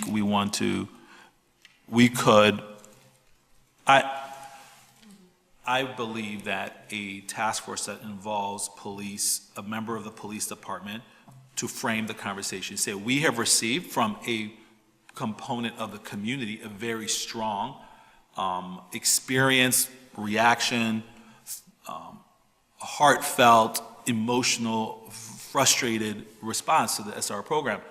We want to honor that. We as district leadership, I as district leadership, am committed to vetting that, right? And then working with them to say, okay, as a result of that, here are the decisions we're going to make. We're going to use this. Are you interested in this? I think there is value. Now, if the board chooses, if there's a board decision to say we are going to stop any interaction with the police department, then we can, but my understanding from that night was to begin a process to vet it and to go through and understand from the various constituents what the next steps are. And to construct a very specific policy, Yeah. or set of policies. So I think to Anya's point about we're conflating a lot of different issues. Nobody is suggesting, I didn't hear that night, and I don't think I'm hearing around this table, that anybody is suggesting that in an emergency situation, if a student or adult enters a building with a weapon, I think Joey gave an example of if a child goes missing, like runs off campus. I don't think anybody is suggesting in those types of situations that we should not call the police. I didn't hear that. So to say we're going to end our relationship with the police doesn't mean that we're not going to use law enforcement in appropriate situations, or that we would, if there's sexual abuse or whatever the case is. I think what I heard that night, pretty clearly from the community members who were there and also from board members, is that we would like to see the district move away from SROs and the SRO program, and for the administration to present us a proposal of what, to Candace's point, what supports would be put in place instead of either by talking to the city of Evanston to see what resources they might be willing to support in lieu of SROs, or on our own, like figuring out what are the resources we need to be able to respond to the mental health challenges, whatever. So I'm a little frustrated to see that yet again we're proposing a task force as a way to try to preserve the SRO program, or to differently define it, when I think what I heard at that meeting was, I think we need to move away from it. Yes, there may be instances where the adults, where Dr. Gorin, Dr. Khalgadi, central office might want to have a relationship with particular police officers to know that if there is a crime, an instance of sexual abuse or something where we need to call in the police, that there is an officer that the adult can call. That doesn't require SROs to routinely be in the buildings, interacting with students, attending school activities, that sort of thing. And so that's where that's what I heard, at least from that meeting, from board members and from community members. So I feel like the proposal that we're getting is more about how can we maybe change the parameters but still preserve the SRO program. So I don't know what others feel about that. I will add that the program itself, the history of the program, it feels like a bit of propaganda in order to somehow teach children that police officers are benign. And I will ask the question again, benign to whom? So that's not necessarily an accurate lesson for every child, for every community, or every adult for every community. So I guess I don't feel like this proposal indicates a hearing from the folks who express discomfort with this model, and the summation that Sunny gave at the end of the conversation, which was to get a proposal that helps us move away from this particular model and think about what we need to put in place to be responsive to what children and families need, to be responsive to any gap that is created. And what I feel like we're getting instead is this kind of insistence that the program is needed because these scary things could happen. And that's why I use the term fear-mongering. I don't understand, I think everyone understands that in the case of a crisis, when we felt like children and adults may be harmed by a weapon or some other unsafe community activity, that we expect for the folks who are meant to serve and protect our community to be there to do that. And we expect for our administration to be able to have relationships with the folks who need to do that for our children and families. I don't think that the fact that these extreme cases could happen are an excuse to maintain a program model that has some unintended harm that has been communicated. I have, in the last 2 weeks, we've had 3 weeks, we've had 3 or 4 instances of students who have made threats of violence to schools. So in these instances, it does benefit the district to have known police officers that we are working with regularly who are going to approach it from a child developmental and thoughtful approach. Now, those individuals we have to deal with it from a mental health crisis situation, but it's also a police matter because it does. So now, I'm not saying that to promote fear-mongering. I'm saying that to say that in this instance, that's our reality, and in these instances, for me to have to deal with multiple different police officers who are not known to the school, who are not known to me, and then every single time I have to go through the process of acclimating them, it is not a productive process or a partnership, right? So whether we call it SRO, if we want to say we don't have SROs, and I hear that, then that's fine. And I do apologize. My understanding from what I heard that evening was to develop I interpret it and I understood it a certain way to develop a plan to respond to developing a support for the mental health crisis in our schools, number 1. Number 2, identify what are the parameters for when we deal with 4 to 5 different active shooter threats or situations in a school basis on a weekly basis using the task force, or a parent calls the police department because they're upset because their child's being bullied. It's really important in these instances that we have a police department in this moment to know, okay, we're working with children. It's not going to lead to it's not going to lead to an arrest. There are parameters that the police department understands. It's going to lead to a restorative process because that's what the district is committed to. So I would say I hear you, and if the commitment here that I put forward was that we need to find a way to create structure, and that has not existed. It's been a handshake over the years, structure that really maintains and keeps the SROs in a place where, not keeps them in a place, but it's a relationship that's really managed, whether it's at the district level, to effectively promote the opportunity when there are situations of safety that emerge in our schools that we can support that. Now, I don't, I am happy to go back. I think in terms of a benign institution, our schools are not benign institutions. Our police institutions are not benign institutions. Our political system is not a benign institution. There are very few, if any, institutions that are benign from a racist. We live in the United States, and I would argue that every one of our institutions is highly reaped and integrated into the fiber of a racist history.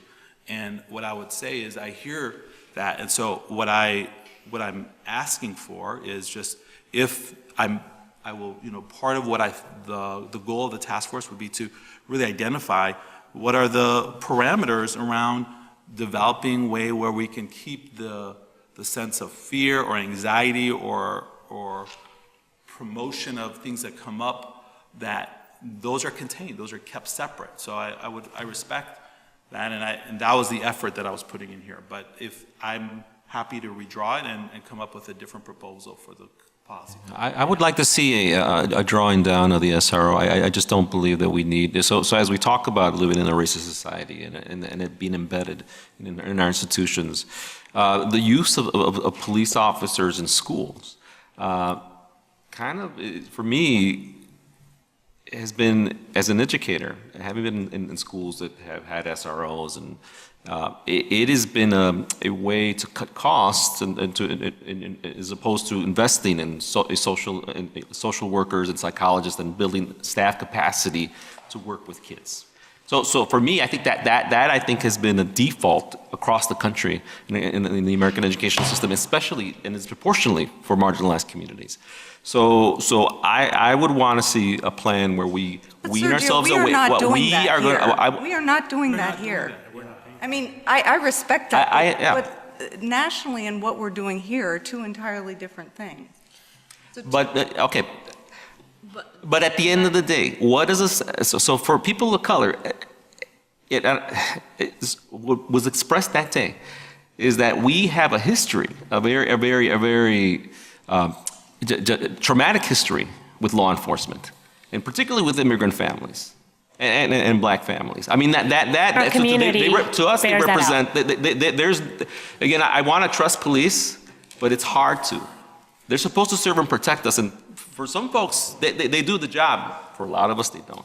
But that's, we did not disagree, but I do not disagree with that. I mean, I do not, this proposal communicates that. The goal of this proposal is to define and put some structure around reducing the way in which our SRO interact with schools. Now, again, this is why I say, this is not my program. If this was my program to develop, that's a different story. This is not our program. This is a district, this is a city program. So that's why I don't know. It's not mine. So if the ask of the board. What you're suggesting is that we would be like the gatekeepers of this program. And this district, we don't have a excellent, stellar history of not over-policing children. We don't have that history. So if we are supposed to be the gatekeepers of that program, not overstepping, I don't see where we have the street cred to claim that we can do that. And I don't know that we can tell all of our children and families who have felt over-policed by this school district to feel comfortable with that. And I can tell you that recently, the video was released from Sandra Bland's phone. That was traumatizing. I do not feel comfortable with police activity because I have seen people who look like me, who share the cultural values as me, being murdered. And that feels like that could happen to me just for having the audacity to have a voice of dignity when I feel like I'm being mistreated. That is traumatizing, and that carries on, and it carries on through generations. So that is exactly the very reason I find it important for us to define if there is a situation where a parent calls for police support in a school. I don't want a person who's not gone through Beyond Diversity, a person who's not gone through a SEED. I don't want a police officer showing up in my school who doesn't know, who doesn't understand what you just said. I disagree with you. I mean, I agree with you 100%. That is exactly why identifying some structure around saying, if we call 911 because we have a crime that's been committed on a school, it's important that there is some that person has gone through BD equity. So frankly, to me, it's clear if we want to approach this from a equity mindset, then we should use the tools that are there and enact that process. I don't see why suddenly we get to, I think DELT should be a part of it. I think that is the purpose behind these structures, to really go through and consider these things. I'm confused, I guess. So I think what I hear is, the regular presence and use of SROs around children to build relationships with students is not something that this board would like to see continued, because that doesn't feel like a relationship that the school should be involved in creating. If the police wants to do community building relationships with activities, that's certainly within their purview, but as a school district, we don't have to provide the forum for that. And what I heard at the meeting from community and from board members is that we would like to move away from providing that access to our students in that way. What you're describing, and I can see the benefit of having one or two police officers, like you said, specifically who are trained in BD, who understand child development, to kind of be on call if there is a need to call the police. We don't need, I guess I'm not sure why we need a task force to create those parameters. I don't know why we can't just have administration make recommendations, work with the police officers and say, we're not going to continue the way we've been using the SROs in the buildings on a regular basis. That's not something that our community wants anymore. here's how we would still like the officers, because I'm assuming the city will continue paying for these officers, to be available if a parent calls and wants police presence in a school because of whatever situation, send one of these 2 officers.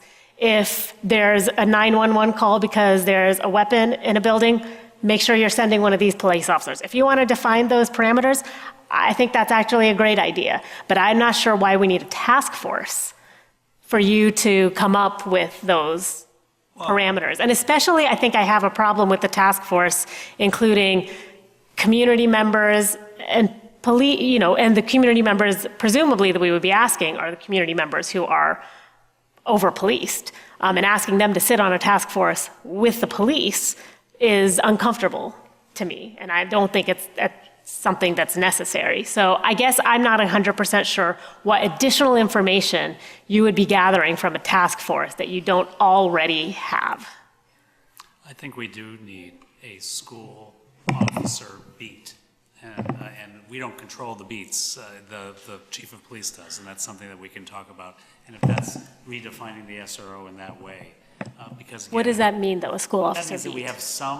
we have some specific officers that are assigned to do the work in schools when we need them. That's what I just said, though. We can define that parameter. Yeah. That doesn't require them to actually rotate around the In schools. some of the conflicts that we've been trying to mitigate, that the relationships that the 2 SROs have with families in the community, and this is going to push buttons, I understand, but the relationships that the SROs, the specific SROs have with the kids and with some of the family members have helped us mitigate some of the problems. And there's one that's brewing right now that has a couple groups of kids sort of going at each other, and one of the cops actually knows the parents on in both groups, and he's been able to do a little bit of negotiations. So that's where I see some help that we get from the SROs because they have relationships that help in the safety of the building.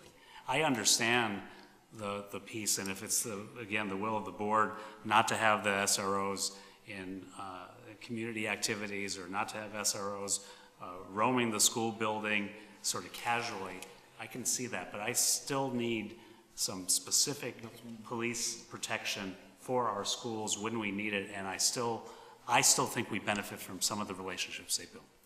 Yeah, and I would like to just clear for my own personal sake, I am for SROs in schools and as a partnership. So just to be clear, if we say no more SROs in schools, that means we call 911 instead of an SRO. So SROs have been, data shows that it reduces the incidences where schools have to call 911. And it's a relationship that you're building within the different beats that exist in our city. And so some of them are going to be more knowledgeable about family feuds and incidences that are taking place in the community. Additionally, as it's been stated, these individuals have specific training on schools, which are not guaranteed through all the police officers. So while we can say we want this police officer to come out, there's no guarantee that that specific police officer is going to come out. I would also like to state that in the incident that brought all of this about, it really wasn't the SRO's fault. The SRO was called by an individual that could not de-escalate the situation. So I think that a lot of blame is going on that SRO in that incident that brought us to that conversation when they were just doing their job. And it's unfortunate that the individuals that were handling that situation couldn't de-escalate that specific situation.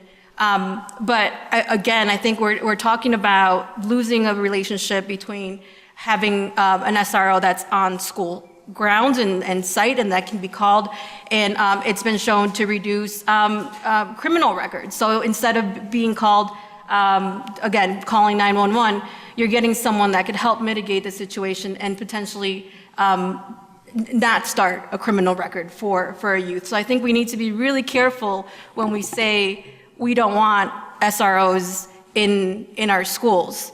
Additionally, I think that the larger conversation is how do we work with EPD and the partnership that we should have with them in ensuring that they are providing mentorship, that they are providing leadership, that they are providing the triad that SROs are intended to do.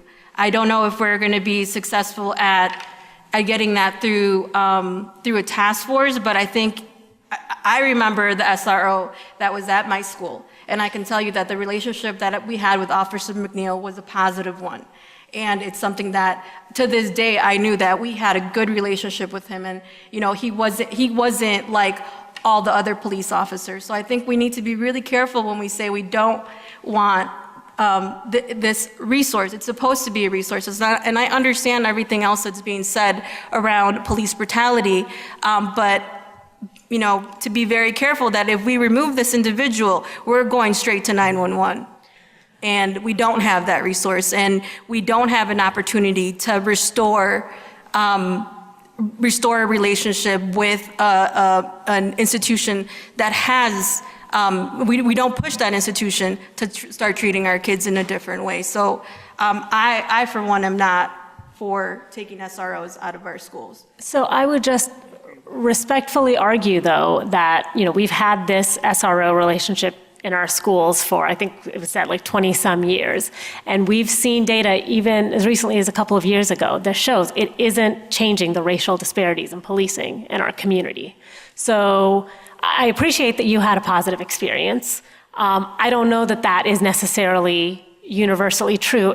Certainly the data doesn't show that those relationships are carrying out maybe beyond the school. I'd like to see that data, but one of my questions is, you asked the question about a task force. So we're moving out of, that is exactly why I would argue that all that's been said tonight, I think needs to be thoughtfully vetted through and managed well. And the purpose of a task force is not because we need another task force, it's because I'm an independent, I don't have, to develop a proper stakeholder process, to think about the layers of this, to engage the voices that have been marginalized, while it may not be, I think, to build a team to involve Meg Crewley. Meg Crewley has mentioned that she's willing to work and to think about this. There are other individuals. Pastor Neighbors has mentioned a number of times he's willing to come to the table to engage in this conversation. So a process to really review this, to vet this kind of conversation and to come to some consensus about the parameters. So I'm hearing phasing out, fine. So phasing out towards a beat model, okay. So that's where we go. Or to something, rename it something different. We move out as SROs, we do this. I think there are lots of ways that we can do it, but I think it needs to be managed with all the facts, all the research, both against and for, and really and use a consultative approach to really get to a productive place that makes our schools healthier, happier, safer, not to protect the SRO. That's not the goal. The goal is to create schools where they're vibrant and healthy. SROs is a second part to it. That's not the goal. The goal is a restorative school. The goal is not an SRO program in partnership. We're talking about a very small element of the business of what happens. I don't think we need to overblow it. I think what's important is that we manage it. It hasn't been effectively managed. It hasn't had parameters around it. And that is one of the things that needs to be lifted, and it needs to be phased into an appropriate place in our work, not kind of given free rein, which is where it's lived. And that's why I think there are some immediate things that we've identified to support this process. And then there are some long-term, well, not long-term, but quick turnaround to get some change going. So there's a couple of things that I wanted to speak to. One, this idea that the SRO was being blamed. I don't think that the SRO themselves was being blamed for the situation. I think that there was extreme discomfort with the SRO's involvement. And I think the challenge is that the resource was available, and for whatever reason, someone felt like they didn't have any other options but to utilize that resource. And I think that is where the challenge lies, is that we have an institution of policing that does not have the trust of a cohort of folks in our country and in our community. And we also have an institution of schooling that does not necessarily have the trust of a cohort of folks in our community. And we're somehow going to put those together and suggest that trust should be there. And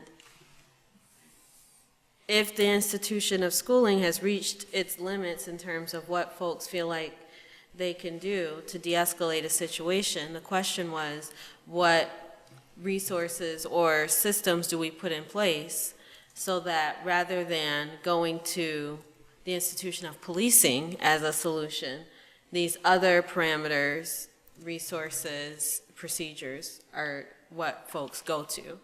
And I think what I'm saying, what I heard from some of our community is that when folks are in having these mental health crises, which seemed to be what was the case that initiated the conversations that we had at our April 8th meeting, that we provide mental health resources and other internal resources to provide those supports, which I appreciate in this memo were recommended. I agree with Sunny that we don't have the evidence that this SRO model has changed how children are policed in our community. We have some anecdotal stories that somehow this relationship has been protective. But I don't know that we have evidence that the youth in our community have been protected in any way by having an SRO model. So I just think it's a bit of a stretch for us to suggest that that would be lost. And I think it's important that we frame this, frame the discomfort accurately. Yeah, and I think that this gives us an opportunity to do that. So we had a conversation about, can we talk to the police department to ensure that we're getting somebody who has a mental health background. You know, they have a domestic violence department, and there's people that are there that are trained to de-escalate situations, and is the combination of what we have just not what we need, you know, and so these are two individuals for a whole entire school district. So some of the situations that you talk about in distrust aren't stemming from these two individuals. You know, it's a larger issue of our larger staff and, you know, and how they're treating our kids. And some of it we're addressing through the discipline policy and other, you know, other measures. And I think that that is going to make a positive impact. But again, we're talking about two individuals. And so if we have an opportunity to say how effective has this been, has this reduced the amount of criminal records, you know, within the last 20 years, and if we can show that it has, then I think that I'm not well informed to say that this is not working for us based on a couple of anecdotal incidences. So I think that the task force would give us some of that additional information to see where if at all we're benefiting, and where if at all we can have a conversation with the police department that is funding these two individuals to really provide the services that are needed, because the services that we need, that our community needs, are different from 20 years ago. You know, 20 years ago, we were dealing with really serious gang issues, and that's why it was so important to have that type of relationship. That might not be the case right now. We're seeing, you know, higher incidences of mental health. So how do we change the approach and advocate for, you know, a very limited resource that's being offered to us in terms of two individuals that can serve our school district better. And if we determine that there is no value in it, then I think we start saying, we don't, thank you, thanks, but no thanks. Right. I do want to underscore points that Anya just made, and we're explicit in here. SROs will not be asked, and we're fine with this starting now, to perform de-escalation processes for children. That remains the responsibility of school leadership, educators, school health officers, social workers, and psychologists, unless there's an emergency situation. So we can pivot away from that situation immediately. But then the question is, if we're gonna, whether we call it SRO or the school beat or whatever, what are the parameters by which we use police, and we call police, and at least at our level, we have relationships with the police. I'd like to have some guidance on that so we can move forward, and I think our meeting on April 8th provided a great amount of guidance, and that's why we thought the task force would be a way to be even more specific so we can move to the future. I do think it's important because there was a lot of conversation. I don't know if it wasn't related to the same incident, but a lot of conversation on social media from folks of color, and I will go back to this related to the bullying incidents too, that of people who, and I don't think it's the right answer, but wanting the police to be called more often. So I do think there are differences of opinion and this is a very complex issue, one that I can't understand fully. What I understand fully is that there are transaction costs, there are costs. If we have crises, if we have emergency issues, if we have to explain, if we have to lose any moment, there are costs to that. And those costs, and this is not fear-mongering at all because these things are happening in our schools, we have to minimize those costs. That's our responsibility as a board. If part of that, minimizing those costs and making sure that our schools can stay safe more quickly, is that we have a point of contact. So is the transaction daily feelings of safety and belonging?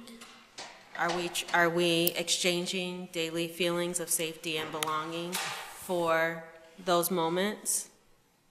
Absolutely not. That is exactly what the protocol seeks.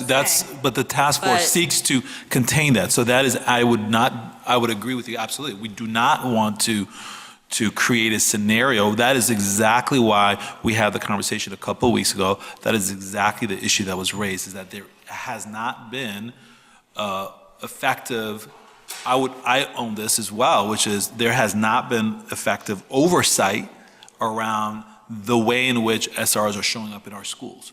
I would agree, and that is not a transaction we want. I don't want to make that at all. That is exactly what I propose in this memo, which is that has to be addressed. That cannot be minimized. The impact for a student whose parents are undocumented, who they themselves, for example, or for a black child who's experiencing constant trauma because they're afraid or they're a fear. I do not want to perpetuate that nor allow that to continue in any way. And that is why it is really important at the same time to look and to vet that and to effectively move that into a place where it can not be an exchange, it can be both, right? So we are promoting the sense of health and free of anxiety that a child may face around a police engagement, and at the same time, and on the flip side, figuring out a way. I don't want to be at the helm of anything that's going to do exactly what you're saying, which is that we're trading for a few scared situations, the fact that our police are in schools that creates that anxiety. That is absolutely not what I'm proposing, nor is what this task force is charged with doing. That is not what I put in here. I'm wondering, I'm curious, because it feels like there've been a couple of different descriptions of this. If there's an emergency, if there's somebody comes to school with a weapon, I would assume that we would call 911, correct? And do we have any? Depends on how they're bringing the weapon. Is it a weapon that is in a backpack? Is it a weapon that it's a first grader who's brought a knife to school? Is it a child who says they're going to come make a threat? I mean, there are lots. Each scenario is going to be very unique. So when you say brings a weapon, can you be more descriptive if you want to use Well, this no, I example? guess, so when we call 911, we don't know who we're going to get. There's no way for us to control who comes to the school in that situation. Is It's that my correct? understanding, though, that when y'all call 911, that EPD sends someone who is familiar. The SRO is with available. the Usually, SRO will if be the sent. SRO is So- available, they send it. Because there is an SRO. Okay, Or but is it again, one I That is think something that adults could, that is a Adults relationship can that adults facilitate could that facilitate relationship, without absolutely. having the role of an SRO. or we can still call it an SRO, but that's an adult relationship that doesn't necessarily require access. I agree with that. And so, like I said, my only concern is I feel like the going, and I've heard everything that's been said, I'm still not sure that I'm totally convinced that a task force is necessary, but, I think that you all could probably determine what are the parameters, when would you feel like you needed the police at a school, and what are the kind of rules for that kind of engagement, and how are you going to develop the adult relationships to facilitate those needs. I'm not sure I understand the benefit of the task force, but if you've, I guess, already got some people signed up, then, This is an administrative task force. I don't know why we're talking about it, because it's not our purview. And I Because just it's in think the one memo. thing that is a it's challenge is. in the memo. Yeah, I think. No, but I'm just saying the decision of task force. And I think even listening to the conversation tonight, around the table, there are people that have very different points of view and feel strongly about those points of view. And so, and I think you rightfully charge us very frequently to engage people and community and perspectives. We certainly heard a really powerful message from the people that were sitting at the table. We also hear a powerful message here. And I think really with the task force, we're asking permission to dig in a little bit deeper, because there are divides and there are perspectives here. And one of the things that Dr. Calgatti has said is we do not want to perpetuate further damage. We also want to make sure that we're not doing that in a way that we're changing policy in a hasty way. So I think the task force, as much as we are trying to scope down on some of the committees and types of work, we need to engage on topics that are controversial. And I think even in our conversation tonight, we've shown that there's still stuff we need to dig into on this to figure out a proper direction. So we're asking permission to do that, to make sure that the next step we take is the right step in the interest of the community. In that sense, I will agree that there always has to be, again, stakeholder engagement. You hear me, I'm like a broken record on this. For me, there's still this, again, we heard from community members. I know Reverend Neighbors was here. He was ready. He's the one who called for like a community gathering, right? And again, this is a really controversial issue. And what I think about is that we already have a relationship with the Evanston Police Department as well as the Fire Department in our district crisis teams, right? I mean, Annalise, you were the head of our crisis teams here district-wide, and then we have relationships with EPD and the Evanston Fire Department. So there is a relationship already to deal with crises. And then given what our history with us, right, as an institution that still has to learn how to best serve marginalized communities. Again, we have not, like Anya said, we have not demonstrated, and Rebecca said, it's not the SRO's fault. It's our fault as an institution. That we're still working through how to best serve marginalized communities and not go from 0 to 60 when a child who's 5 years old acts out. We still got a lot of work to do.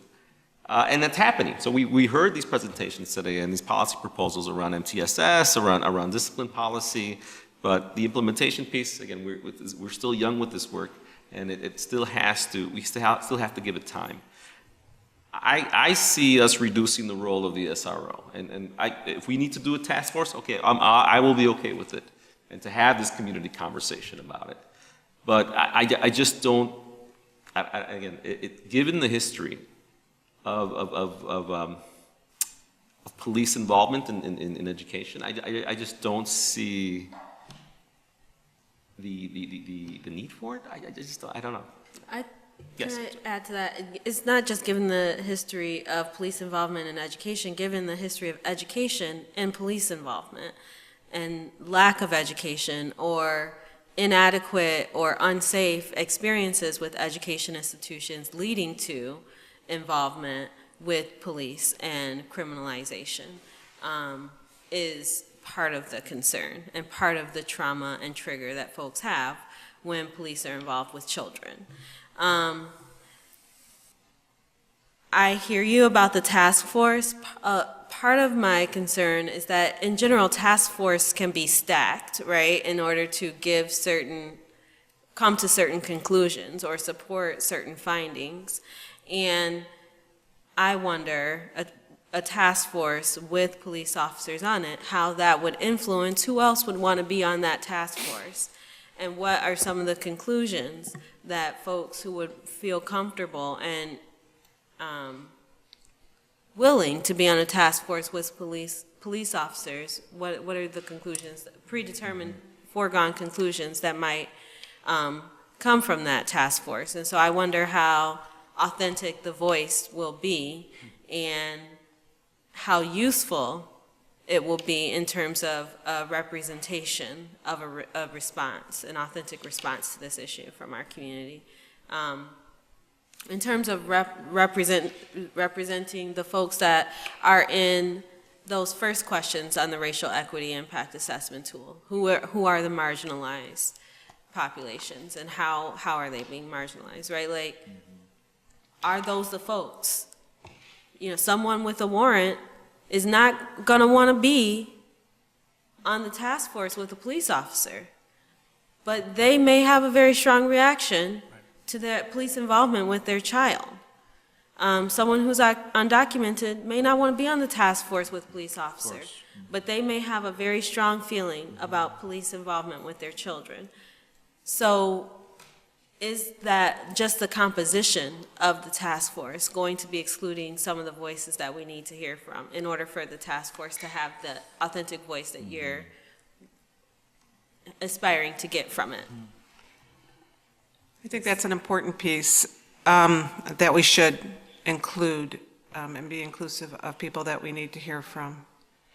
I need to say, though, we have a tremendous responsibility to keep our staff and our students safe every single day. Do you hear us saying that we don't believe that, or that we don't want you to have a safe work environment? Because if that's what you're hearing, then that's not what I'm.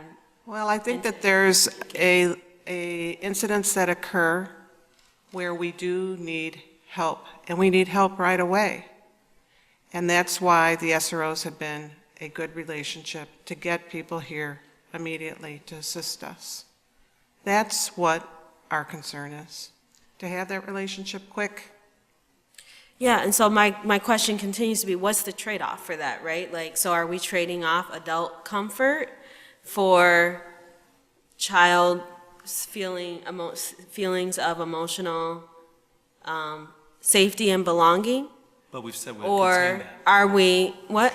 But we've said we would contain that, so that. Well, that's essentially what it sounded to me like what Joyce was saying. So if we're done with the conversation, then. No, I was trying to figure out. If it keeps coming back up, I'm going to keep trying to clarify myself. Adult comfort, I mean, there's a difference between we want the relationship because it makes us feel comfortable, and we want the relationship because we think it's the most effective means if there is a crisis in this. Calling an SRO on a 6-year-old I'm not is, that's- okay, but I'm telling you, that seems like that's about adult comfort. That is, as but opposed to child needs. It feels like we already positioned that in the mental health category, right? So maybe I'm jumping ahead.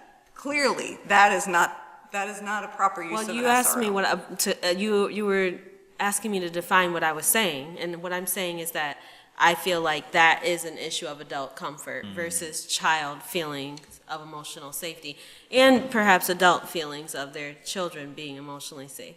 So I think that was what she was saying, though. It seems And like we have a your couple. point was a reaction to what Joyce was saying. So I think Joyce was talking well, I won't speak for Joyce. Joyce can speak for her own self. I don't think you were talking about mental health issues. We have a bunch of issues on the table. One of them is around reducing SROs. And for me, where I sit, I want to know how we do that, in what ways, what do we gain, what do we lose? And I don't think it's a simple thing of we're just going to reduce SROs. So I think we unpack that. In terms of the effective, what I see as the effective relationships with members of the police force for those emergency situations, we have to set those parameters of what those are. And if they're through the SROs, as we have gotten used to, then that's one way. Maybe there's other ways to build relationships. That's another question for the task force. Finally, that's separate from the mental health needs of our children and the supports that our children need in our schools. And again, I think we've been rather clear that the role of a police officer to do de-escalation on the mental health needs of our children is not what we're going to be asking for. And so then we have to also then come back and say, what are we asking for? That's part of moving forward on a plan in terms of the types of skills and competencies that we have with our staffs, multiple staff members, to be able to work with children when they are in a situation where they need support and help. And that's a separate issue. The task force gives us an opportunity, and you sort of said it quickly, Andalip. Andalip's a solo actor. I mean, so you don't have an extensive staff that you can go do a report, go do the data, go do some other work. And so the task force becomes an opportunity to work together with several people to help frame that together so that you're not just a solo actor or you and I aren't creating something. I call it building a team. So if you want me not to work with a team, I can do that, right? So, but I call it a quick opportunity. I don't call it committee because I don't want anything more than like it takes to get the work done. I call it working with the team. Joaquin and I could be a task force. We're going to bring in some people. We're going to talk with others and design it. The task force, in terms of stakeholders, in some ways, I said who's on there because if I didn't, then it would be like, well, you didn't include all these 5 other people. So it's important for me when I think about the voices, and the union feels very strongly about this, which is that, like, how are you including us at the inception of the process? Don't wait for the end to bring me into the process, because then it feels like I'm just a side thought, right? So, thank you. I mean, that's exactly. I mean, I don't have a team. I also don't want to miss Anya's point, which is, and this is one that we'll have to work together, which is how do we either appoint or ask people to serve on the task force, or how do we have several committees so people can speak their truth, and so that if we were to go talk with the police, we could go talk to the police and come back with some of the information they have. We can talk to family members, community members who have uncomfortable relationships with the police. We need to hear that voice as well. And so what we want to do is figure out a constrained way of getting authentic voice without offending anybody so that we can move forward on, if we're going to move away from SROs, what does that really mean? And how do we actually operate on the relationships that we want to have with the police when we need them.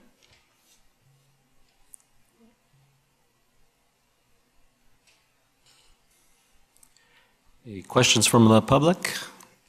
Yes, very quickly. A lot of issues have been mentioned, but I'd just like to know real quickly, what is the time frame that we're looking at? Will we be here next year addressing this same issue?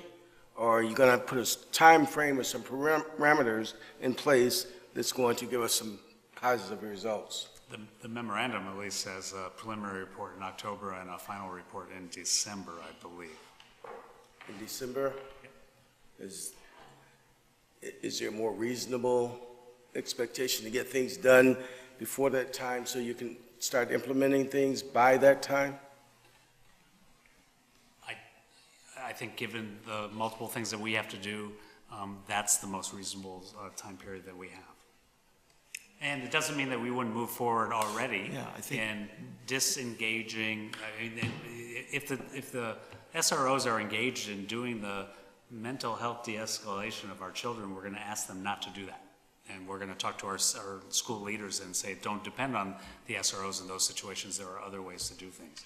But I think given the staffing responsibilities that we have, this is, from our end, with limited staff, this is a reasonable timeline to move forward on. And the key issues that were raised tonight are addressed in terms of the interim plan, right? So whether it's informal access, figuring out a way to reduce those, making sure that we have some oversight. So there are things that were put in place that I would argue work to minimize immediately, starting some already, and then in the new year, well, the new school year, where we will have defined partnerships or ways that we want to interact that put some structure around it. The thing that needs more time is really going through the racial equity impact assessment, working with different stakeholders to figure out. Thank you.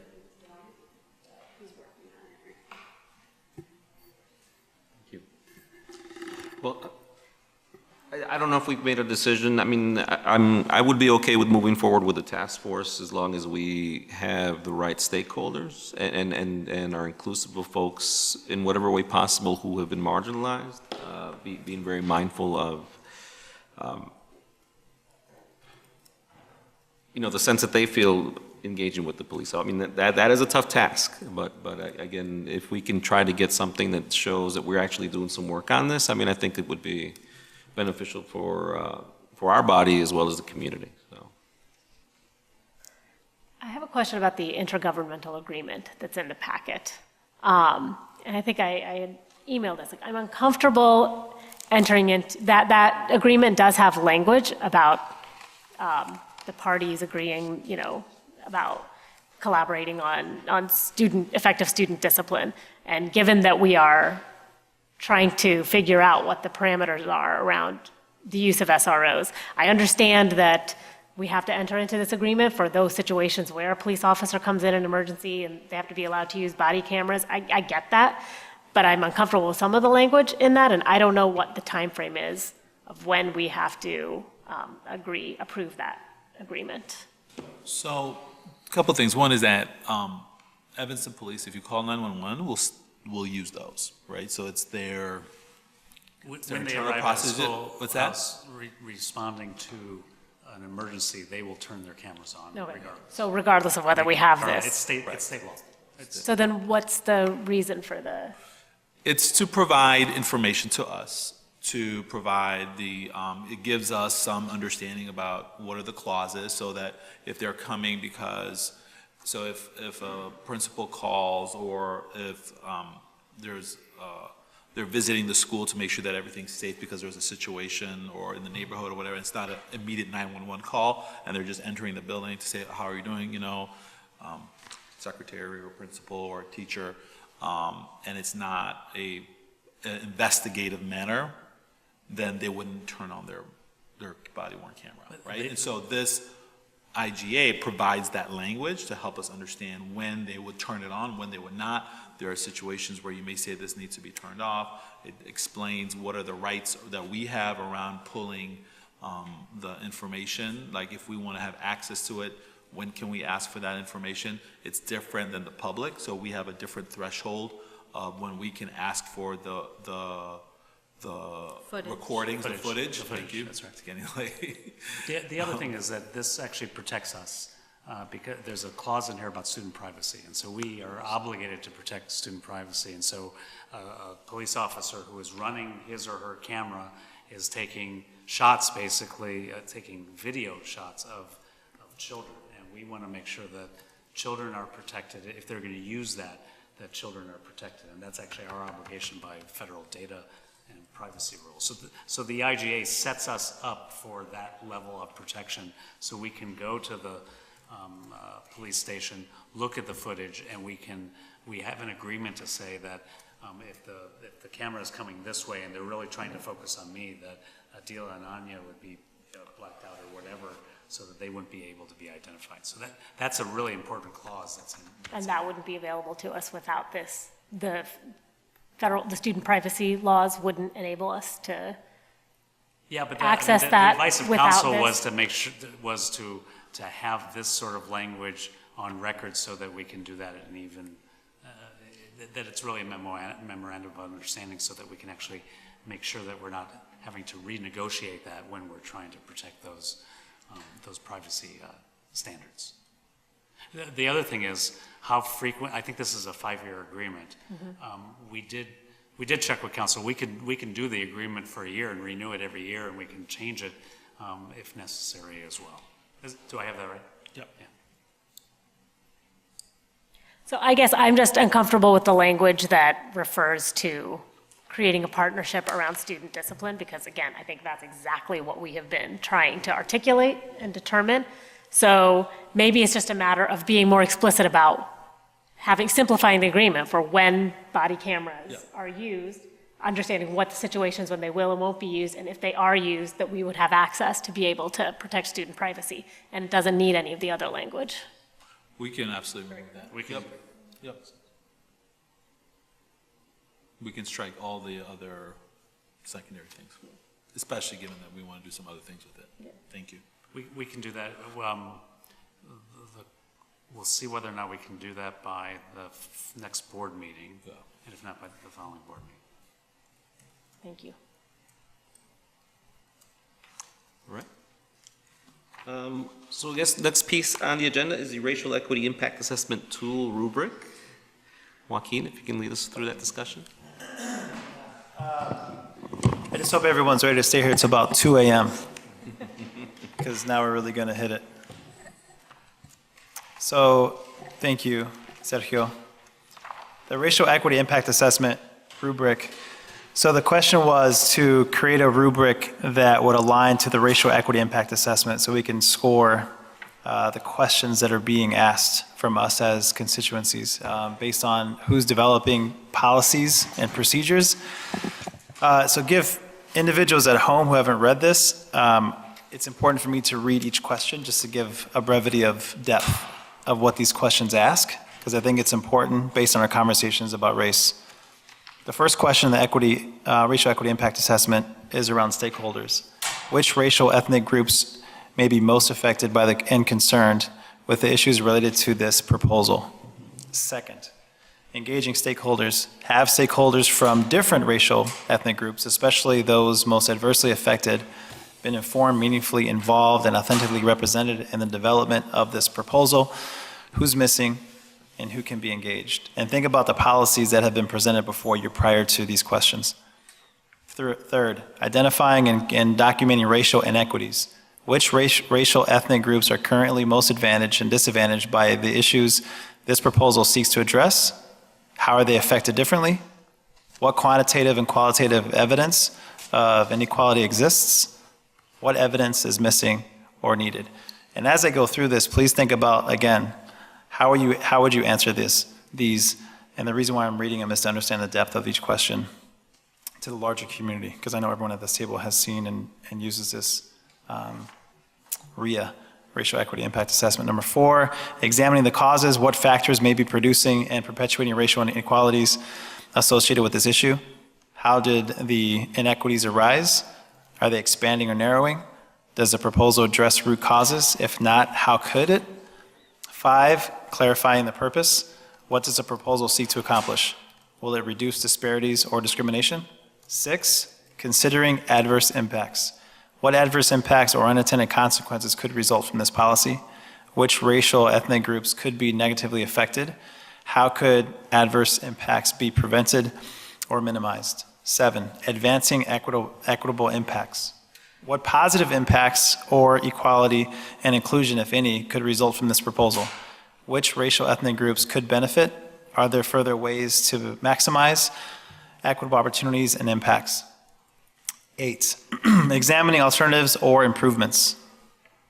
Are there better ways to reduce racial disparities and advance racial equity?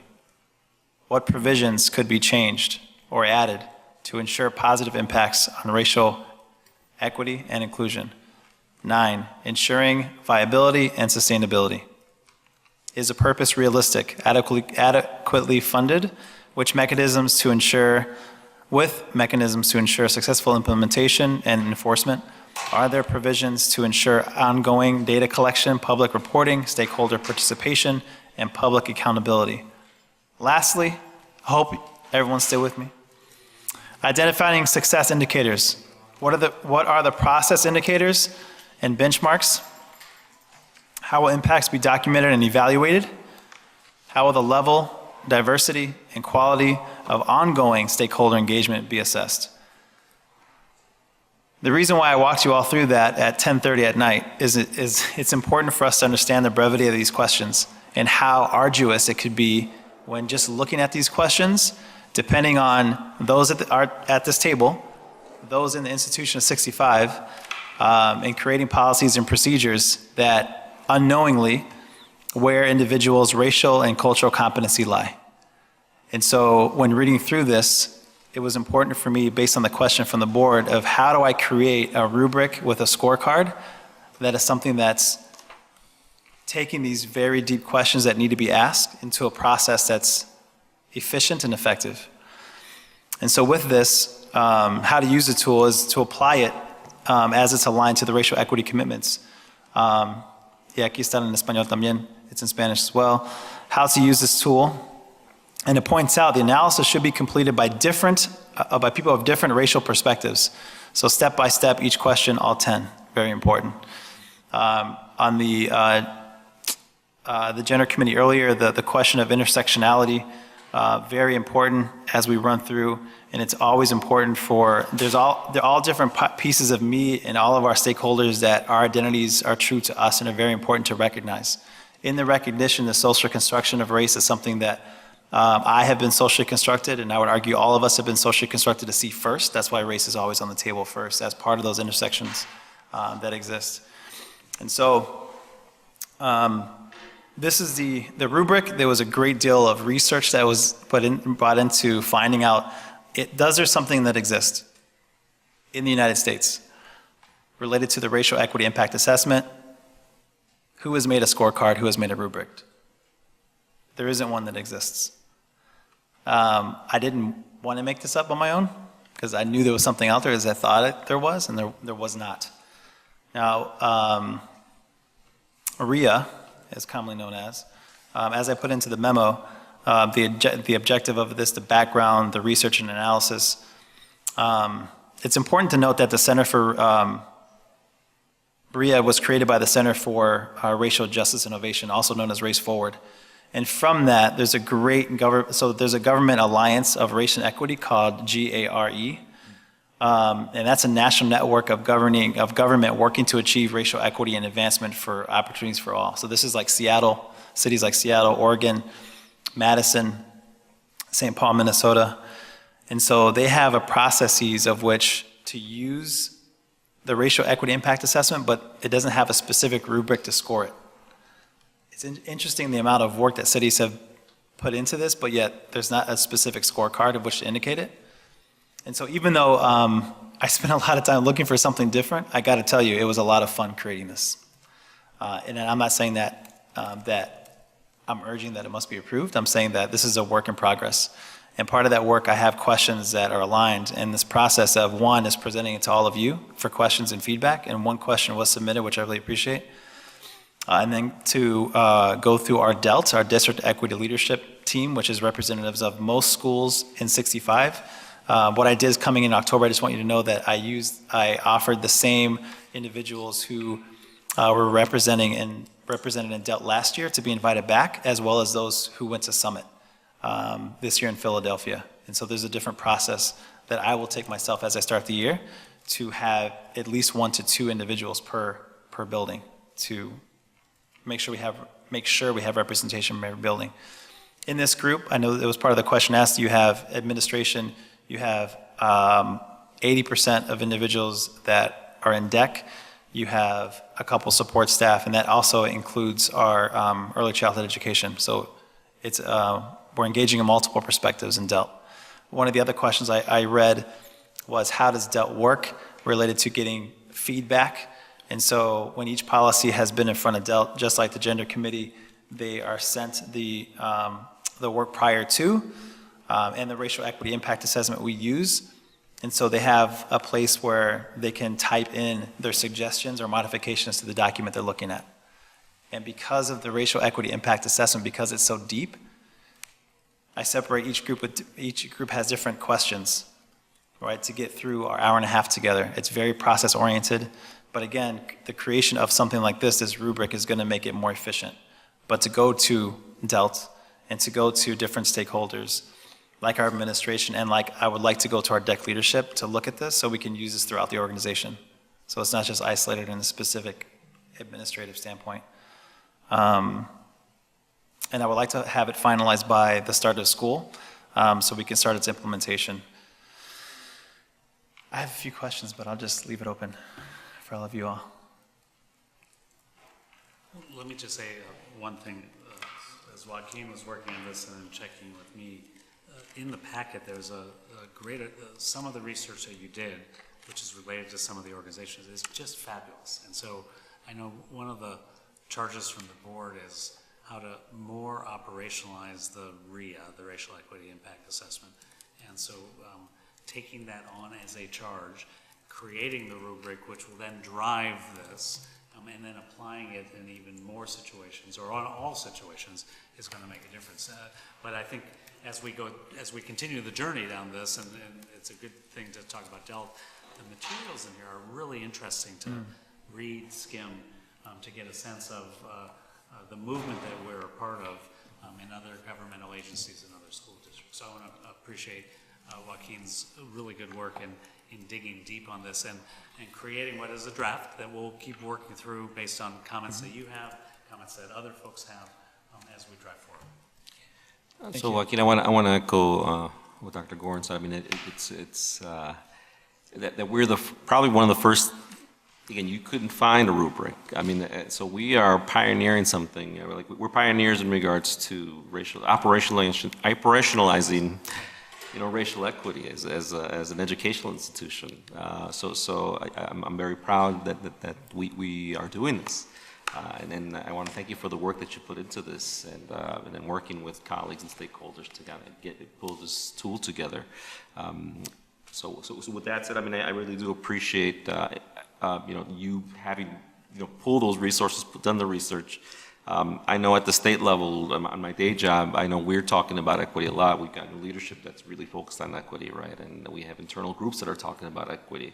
So again, this is like Paul said, this is a movement across the country, and you've got folks, again, who really want to find a way to operationalize. A lot of us are in the infant stages, as you will, I think, in this work. But there's enough of us of a critical mass that we can pull from each other and learn from one another. So I encourage you to continue looking at other, states. I know Washington and Oregon, like at least state agencies, have made attempts to create, equity impact assessment tools or embedded in some of their work, and supporting school districts. And I think ISBE's looking at that. I think we will be looking at that soon. So. Again, I think, and I often talk about our work here, and this is something that I think I'm going to bring back as an example. I mean, again, it's a draft, I know, but it's something that we can start working off of and building out. So thank you. Any questions, comments? Thank you for putting this all together. I think there's a lot of really great information here. One thing, there actually is, and I did look this up, Tukwila School District, which is outside of Seattle, actually does have a rubric that uses it. And we have it from April 2017. So I don't know if they're still using it, but it might be worthwhile to reach out and see if this is something they're continuing to use, how they used it. And I can, this is something that I saw at a summit 2 years ago at a presentation that I went to, and I shared it with Dr. Gorin at the time. So it's similar. It's not quite as comprehensive as the one you created, but there is at least one example of a school district that attempted to use it. Again, I don't know if they're still using it, but it's worth looking into. So it seems to me, how do you think, like as a board, how do we use? Is the idea that we'll have this and keep score based on what we see in the plan so that we can evaluate, how would you recommend that we use this?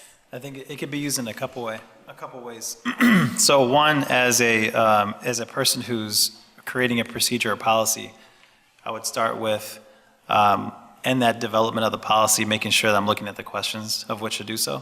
And then as I move to developing proficient or exceptional, I'm able to develop a range of which I'm speaking to the questions in the development of the policy. the same thing the board could do when they're reading it.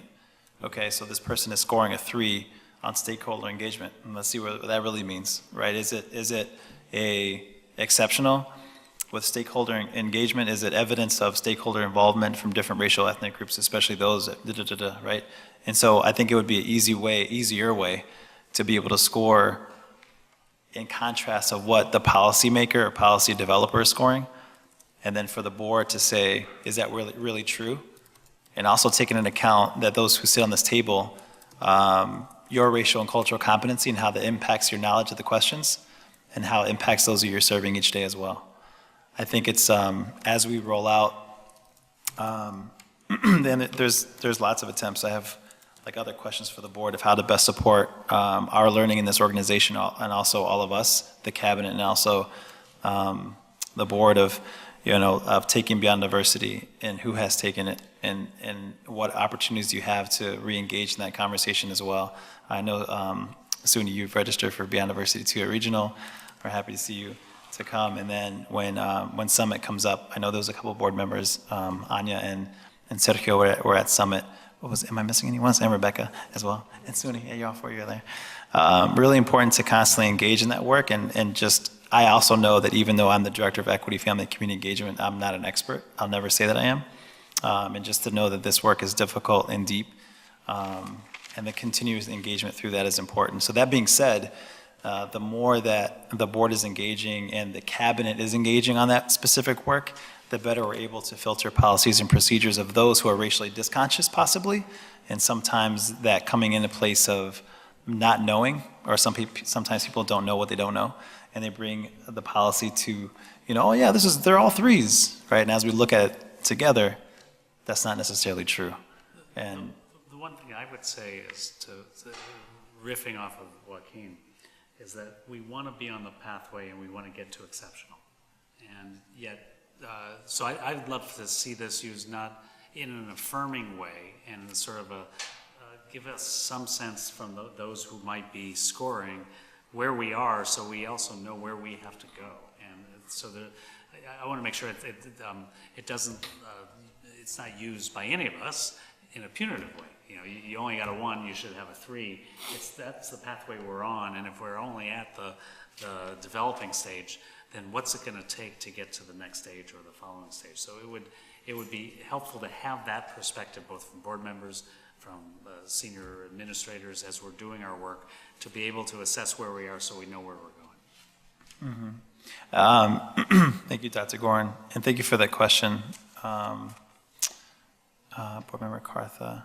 I think I was going to start with this, if I may, in my memo related to implicit bias. I think that it just highlights the reason why we need to use the racial equity impact assessment and rubric, because it will safeguard us against implicit racial bias. It's important to note that much of contemporary racism occurs without intention or malice. It doesn't require racists for it to have a racial impact. And so whatever suggestions you have, I appreciate, please send me that link when you found it. However, to make this better and more efficient in a way that we can truly monitor the policies and procedures that are coming through. And I like to say not calling people out, but calling them in and highlighting the fact that they've missed something, and it's our obligation to get it right. However many times we have to go and revisit it. I would like to add also on this link, I added the South Carolina Equity Impact Assessment Guide. And so I personally, if the board was looking at something more robust after my research to really take people through a step-by-step plan in its implementation developmental phase, I think that the city of South Carolina, I'm not saying that this is a practice, but I'm saying what they have on paper is really well thought out and walks people through a specific process from beginning to end, that I can embed the rubric within this body of work to make it very similar to 65, if that's what's needed. I was trying to, in formulating the rubric, I was trying to think of something as efficient and as deep as possible, and I think that stakeholders would be able to use this in a way that isn't cumbersome. But if something more delineated and drawn out is what's necessary, I'm willing to do whatever's being asked.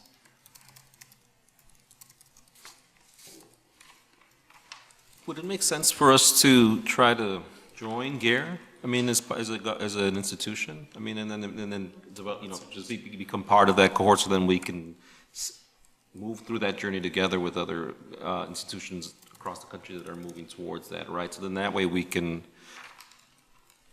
share our experiences and then kind of just help us develop our own, localized RIA, right? Which again, this rubric is a start, but they'll help us refine it. So I don't know if that's something that we can consider. I'll definitely reach out to them. Thank you. And even though they're quoting government agencies, if another city isn't involved or a school district, can we be the first to be involved of having you look at the pieces that we're creating to filter? And if not them, maybe Race Forward. I mean, again, there's different ways to get, or the Center for Social Innovation, CSI, which is Race Forward. Yeah, I was gonna say, they're Race the Forward. same Race Forward, organization. Same organization. So Center for Racial Justice Innovation.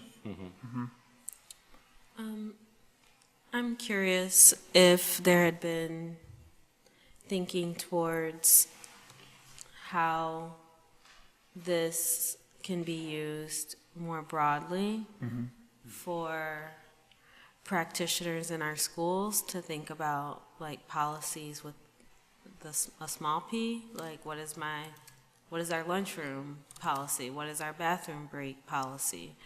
What are our, expectations for how we move through hallways? What's our arrival procedures as a school? What are our dismissal procedures? Do we, consider the equitable impacts of those policies and procedures? Had there any thought about how to, I guess, allow folks to use this rubric or help folks use this rubric in other places? Or I even know I think the PTA Council is hosting Beyond Diversity for PTA leaders.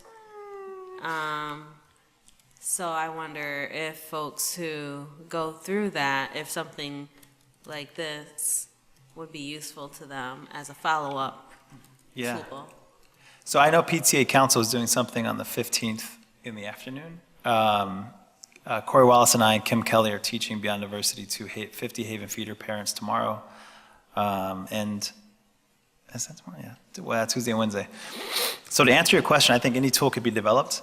I would say that since this district has invested in Beyond Diversity, bear with me, I'm going to use this analogy of how the tools are work in my mind. So I think of like comida mexicana, like Mexican food. I think of like a plate, right? I think of like my first, my second, and like my third is like my delight, right? Of what my abuelita, my grandmother's cooking. So I think of the tools of Beyond Diversity as food. Bear with me, I'm going to get there. So like the rice, that's kind of like, that's the compass, right? The frijoles with like queso ranchero on top, those are the agreements. And man, a steak de arrachera, that's the 6 conditions. And unfortunately, when people walk away from Beyond Diversity, they leave with the rice. They leave with the compass. Oh yeah, the compass. That's the social emotional the monitoring tool. The 4 agreements are kind of like, think of it as guideposts of holding the conversation together. And then the 6 conditions, that's like the meat, right? That's where you go from condition 1 and 2 to engage in the conversation about race. You go to condition 3 and 4 to sustain the conversation about race, and 5 and 6 to examine the presence and role of whiteness.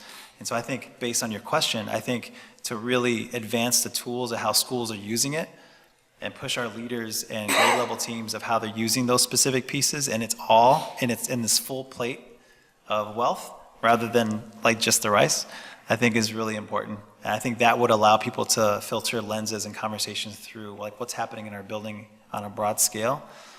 But if something technical is more needed, I appreciate that for sure. I can develop something.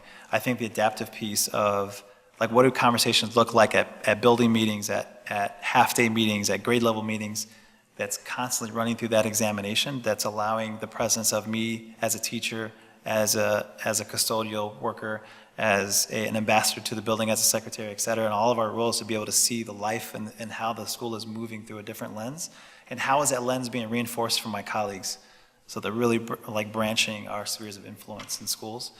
And so when I heard your question, I thought of that, and I thought of, this is just an idea for next year, something I'll talk to Dr. Gorin about, and maybe I shouldn't mention my idea here, but thinking about what it would look like to have a building level equity profile. Like, what would that look like for each building to have a profile, and how would that be scored, right? So I'm just thinking through specific things like that, but that's what I thought of when you asked that question. Okay. Thank you. Yeah. For me also in the question is, how do we raise up the natural, authentic use of the RIA and the rubric in our day-to-day routines? And so that's not only doing it in this forum or in our board reports, et cetera, but getting that to penetrate beyond just the, if I may, the groups of decision makers that we are into the normal routine. And so that becomes a question for our principals, becomes a question for some of our committees that will be up and running, and how we apply that so that there's deep familiarity across the district. Yeah, and part of the next step, so number 3 would be to share with administration and DEC leadership to give, and that would be the question I can ask them, like what would this look like at the building level? How could we get this more efficiently moving? So that's not just for policies and procedures, but in a lot of, if not all, decision-making. So I think about, again, the something similar to the behavior continuum that's going to be like this guidepost for educators in regards to how to de-escalate and how to react or be, again, how to serve our students who are going through whatever crises in a better way. If we can get the rubric to that point, where it's practical and it can be applied. So, going to what Anya's saying is that, what does it look like in the classroom? Like when we're setting up a classroom culture, or when we're our curriculum, all right, or this project that we're going to study, or can this be part of how teachers, as a guidepost for teachers, right? And can they shape it in a way that's practical for them in order to operationalize it within their classroom and how they relate to students and families and with each other? Yeah, I think with the idea in mind that modern day racism is not often intentional and explicit, even though, yes, it is a technical tool, but having this technical tool available to maybe allow folks to exercise muscles that they're just discovering, to think about where are the unintentional points of disparate experiences being facilitated. I'm going to take a chance by asking you a question. Would I have the board's permission to create, in what Anya and Sergio are both asking, a tool that's most efficient based on the 3 tools of Beyond Diversity? The reason why I'm asking that is because I think the leveling of sustain, engage, and deepen, my creative mind is going about creating what that would look like. And because all of our staff have been through that training, and because we're rolling out Beyond Diversity Revamp next year, because 1/4 of the training is brand new, to create a space for optional, right, for people to really go in again if they choose to. Because they have a foundation of that training, I'm wondering what it would look like for me to create something like that. So I'm just asking for the permission to be creative. In asking this question, didn't intend to contain your creativity. Go for So, it. yeah, and I was really trying to get at how do we transfer these conversations that we're having at a board level to ground level utility. So if I trust your expertise in that way. Thank you. Great. So in terms of total scoring, there isn't a range for that. Is that something that you're still developing? So I'm glad you asked that. So as I was, where was I in this meeting today? I think it was at discipline. I wrote down, because I thought about that. I'm like, I didn't even, as I was reviewing, so I put 25 to 30, and that's randomizing guessing. I think when I go through DELT and the administration and DEC, I'll definitely ask that question of what they feel is the most appropriate range. But I wrote down between 25 and 30, which is a very high end. I just don't think that we should expect anything less than that. But after I go through the different stakeholder groups to see what they believe is most feasible, it may be a different number. Okay. Might be helpful to go, just to play around and see some decisions that have been made and see what you would have scored them. I think it's extremely helpful for us, even in conversations that we've had tonight, where a total score would lie in what's acceptable and what's not. Mm-hmm. I like that idea a lot, and then, Joaquin, it's a good, if you were to able to get a bunch of scores, then to sit down with Kylie and actually have her data mine look at things, Yeah. just to sort of see how you would calibrate whatever the scores mean, given the different things that we're grading. I think it's a good idea. Thank you. And then one last thing, you mentioned having different stakeholders per decision to take, to use the rubric, and I think that too needs to be put into the recommendation, like at minimum, how many different individuals should fill it out for a cumulative score, because you mentioned that it would be multiple people filling it out to get a wide range of perspective. So at a minimum, how many people would need to go through this, and with like the cumulative score, again, if it's 25 to 30, I think you need to consider that. Thank you. I wrote that down. It will be done. One really quick thing. Would it make sense to also have a set of guidelines along with the rubric? So for instance, helping people at the onset identify stakeholders and how to engage stakeholders so that there can be like action while there is learning? Like, it would be nice to just be able to skip over the developing, just tell people how to do it the right way. Right.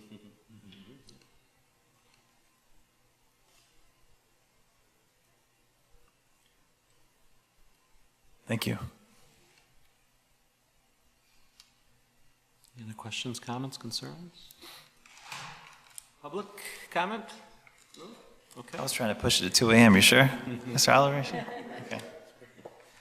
All right, well, with no comment, more further comments and questions, thank you so much for this work, and looking forward to what DELT says and what the principals say as you take this policy and try to develop it. So if there are no questions or concerns regarding the Press Plus 5-year, we're going through the Press Plus review. If there are no questions or concerns regarding the Press Plus and 5-year policy reviews, I recommend the policy be presented to the full board for approval. Second.